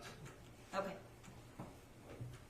When you, what is the ice sitting in? It's sitting in a metal tray. Okay, a receipt later says lasagna pan with, if you know, would you call, you don't know, do you? I would Okay, call it a metal tray. Okay. It's similar to what you, if you had a family gathering, and you're cooking for family, you have lasagna, if you make a large Okay. dish of lasagna or cake or whatever. got it. Was the ice melted or was it still intact? It was melted. Okay, next picture. What is this? It is the receipt, I believe it's the bottom half of a receipt. What's the date and time? 12/3/21, 4:09 p.m. Okay, and that's, looks like it's for how much, if you can see? Does it say? No, I don't see it. I'm not seeing it. Up at the top. Sold items, $1.04. Okay, and it's to the state of Michigan? Yes. Okay. What is this? Photograph of the mattress that we went through earlier. The item at the bottom of the screen, what is that? It's a blue solo type cup, plastic cup. Was there anything in it? No. All right, and 386. What is this? That's another plastic bin. Okay, so were there 2 plastic bins or 3 plastic bins? There were multiple plastic bins Okay. in the room. The items that you found, were they in 1, 2, or 3 plastic bins? 2 plastic bins. Okay, so there's the one that the backpack was in. Which was under the table. Okay, and then what's the other one? That second plastic bin was with ice that was melting. Okay. And we have this third plastic bin that actually, which I would say the second plastic bin, which actually has items that are imported to this. Okay, so you weren't counting the one with ice? No. Okay. All right. Where was this located? This will be alongside the west wall. So was it next to the mattress? No. The mattress, again, as you come into the room, you have the table that had food items on it, and then you have the bed. As you work your way further west in the room, you have that wall that you took, that we go through the earlier pictures, had the picture with the paint splotches or whatever. All right. Well, I don't mean to interrupt you, but we'll show you a picture. Okay. So was this next to the other bin with the backpack? No. Okay. About how many feet away from that bin was this one? I can't quite call it off my head, but about more than 8 feet. Okay. And what was inside this bin? It was a purse. Was this securely latched? Yes. If you can go back to the further picture, you can see how it was more firmly latched. Okay. And did you pull that bag out? Yes, we took the pictures in sequence where you can see us removing, opening up the actual plastic, the plastic bin, and then actually pull it out first. Okay. And the next slide. Is that the bag that was in the bin? Yes, ma'am. And this is your protocol? Is that, I don't want to put words in your mouth. How do you approach the photos in terms of sequence? Well, as we go through the purse or any kind of item, if there's item, any kind of item, we open up the purse, we take a full photo of how the items are in the purse at the time of collection. And then we start pulling out the items and kind of setting them up and showing the items individually that was inside the purse, bag, whatever. Okay. Let's go to the next slide and we'll go through all of the items because you actually take each item out of the purse and photograph it? Yes. Okay. What are we seeing there? Those are 2 envelopes with cash inside. Okay, and 390? Well, I'm sorry, what's underneath the envelopes? That is the tabulation return. Whenever we do a crime scene, there's an officer there that takes notes on all the items we collect from the crime scene. Okay. Look closely at that search warrant tabulation. Who's Peschke? Do you know who that is? No. Okay. If I told you it was an Oakland County sheriff, would you say that this was the search warrant for that room? Yes. Okay. Is it continuing? Okay. There were 2 search warrants. Well, there were many search warrants executed that day. The search warrant that was executed on the art studio was one of them. There was also a search of the defendant's home. Okay. Do you know whether this was a tabulation for the art studio or the defendant's home? This should be a search warrant for this location, this scene location. Okay, we'll get to that. Next. What's this? Again, we're taking more photographs inside the purse. And what's visible in the purse? Most visible is you have more cash, cash inside the purse. Okay. And then some other items? Yes. What's to the right? You have pills, bottles of pills. And then what are those items?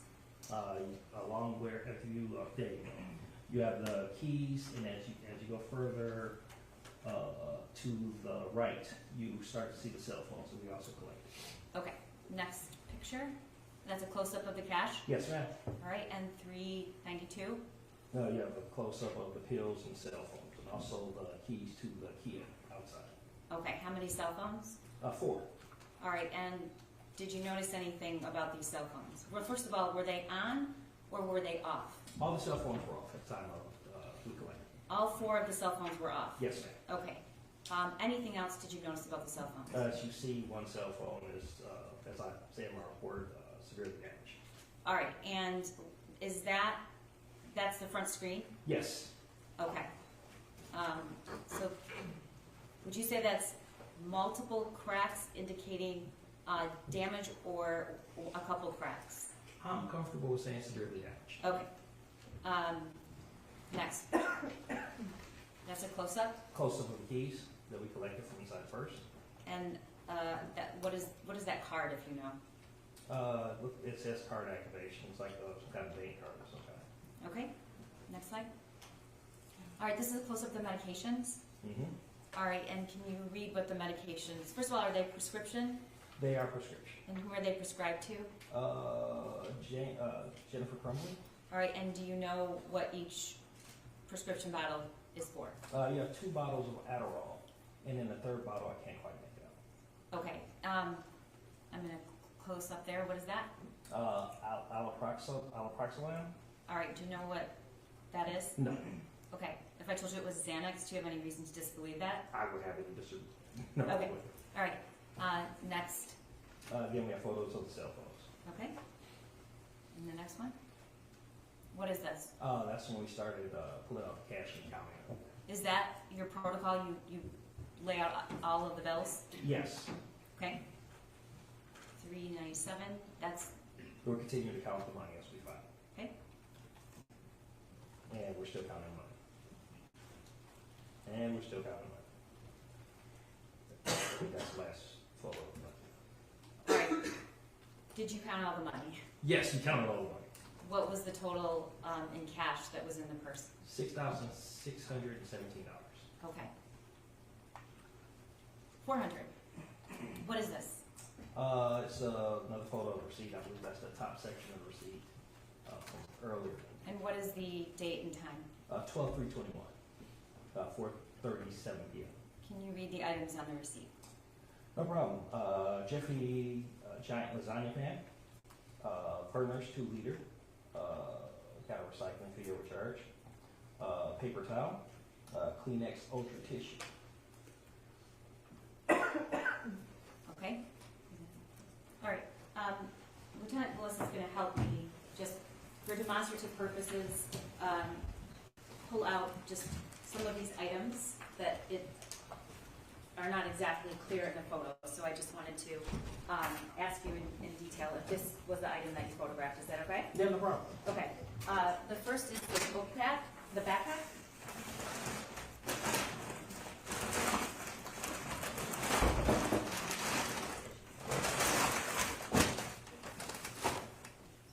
Yes, it does appear to be the photograph. Okay.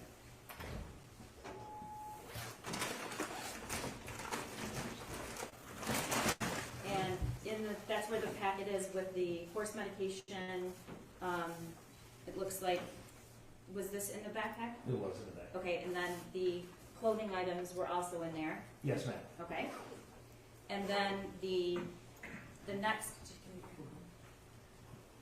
That's 427 for the record, Judge. 427. okay, What's 427? For demonstrative purposes, the backpack. So it's identified for record. do you recognize these items? Yes, those are items that were by the bag. Okay, so are those clothing or are they blankets? They appear to be blankets. Okay. Are those also 427? Yes, Judge.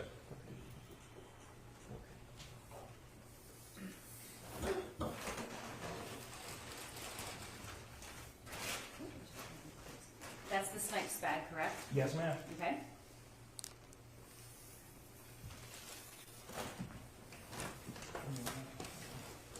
This is the socks. I'm just gonna get that. there some, where did, what is this? That's the sweatshirt. We already went over it, through the picture, with the pictures earlier. And where was that found? That was found near the snipes bag. Okay. What is this?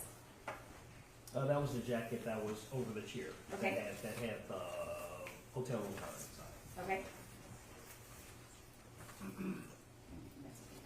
And then the only, that's those are just items you have to come out. And then the only other thing we're gonna show you is the last item found in what you call the second plastic container, which I call the third.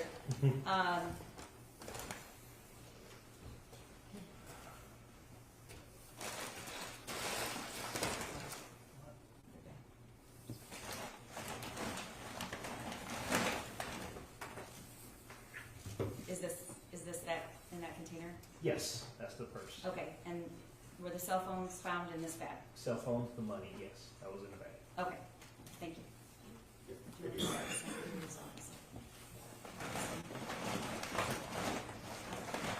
All right, before I go back, lastly, to show you the pictures of the room so you can orient us on where these things were found. Did you ever come in contact with Jennifer Crumbley?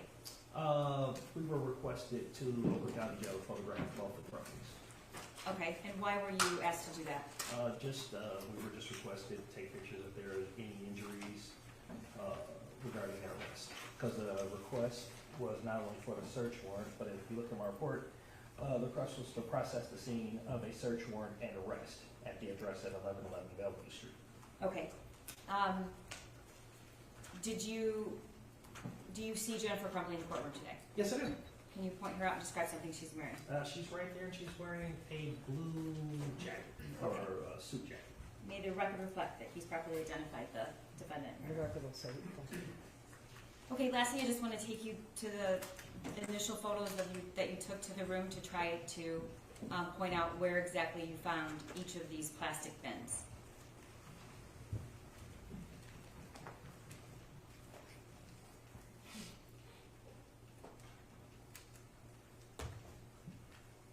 Okay. Right, is this a good photo to show us? Yes. Okay. I'll go back one more. Yeah, we go, right there. The first bin is going to be to the, just to the right of the table with the food items on it, on the floor. And it was kind of under the table. That was the item that had the book bag in it, if I remember correctly. Okay, and the mattress is on the other side of the table? Exactly. Okay, where was the ice and the avocado found? Ice and avocado were still, were more out in the open, still in that same area of the first bin. Okay, was the second plastic bin that contained the purse with the cell phones and the cash, where was that? If you look straight ahead, as I mentioned before, the portrait that had the paint splotches along that wall, you have that table just up under, and just beyond that, when you move around, that's when you see the container with the... Behind Yes. that workbench on the left? Yes. Is there a better photo of it? Can you see it from that? No, we're looking... About there? Come around. That area, just one more over. There you go. You have the bench. I misspoke. You have the kind of yellow... section Cart? with the tub, the yellow cart with the tubs on, with the tubs. Yes. Just to the left of that, you have the items with the paint, and then just behind that would be the tote. Okay. And that was securely fastened? Yes, Okay. and it was securely fastened, but in another bin. When you go through the pictures, you can see that bin is in another. Was the bin inside that bin also closed? No, Okay. And was the bag zipped or unzipped? bag was at the time when we collected it. Okay, and that's where you found the cell phones that were turned off and the cash? Yes. Okay, and how did all of that evidence get here? After we took all these pictures, we then collected the evidence and we secured them in these items and turned them over to the Detroit Police Public Safety Headquarters and evidence lockers. Okay, thank you. No problem. I have a question. Can I step down? Thank you. You're excused. Oh, definitely. Yeah. And I'm like, man, okay. All right. So I'm going to ask you to return at 8:30 in the morning. I think we're making good progress. Do you know how many witnesses you have tomorrow? We have to confer, Judge, we have between 1 and 3 tomorrow, 1 and 4. Okay. All right, so, I get the defense would be, if the defense is calling witnesses, likely tomorrow afternoon, correct? Certainly tomorrow afternoon. Okay, all right. All right, so I'm going to return at 8:30 in the morning. I want to tell you that during the trial, do not read, listen to, or watch any news reports about the case. Under the law, the evidence you must consider to decide the case must meet certain standards. For example, witnesses must swear to tell the truth, and the lawyers must be able to cross-examine them. Because news reports do not have to meet these standards, they could give you incorrect or misleading information that might unfairly favor one side. So to be fair to both sides, you must follow this instruction. Do not go on social media, do not go on Facebook, don't post, don't do research, don't text anyone, don't discuss this case with anyone, all right? Any questions about the schedule? All right, we'll see you tomorrow at 8:30. All rise for the jury.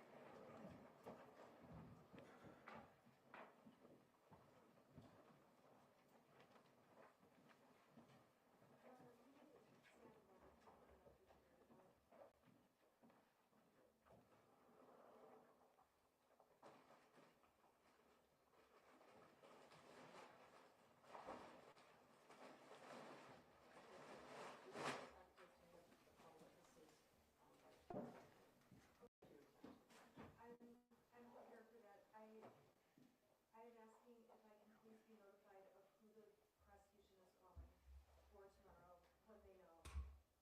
Can you do that? Yes, Judge, it's the same witnesses we identified last time. Okay, there's no, We need to- there's not an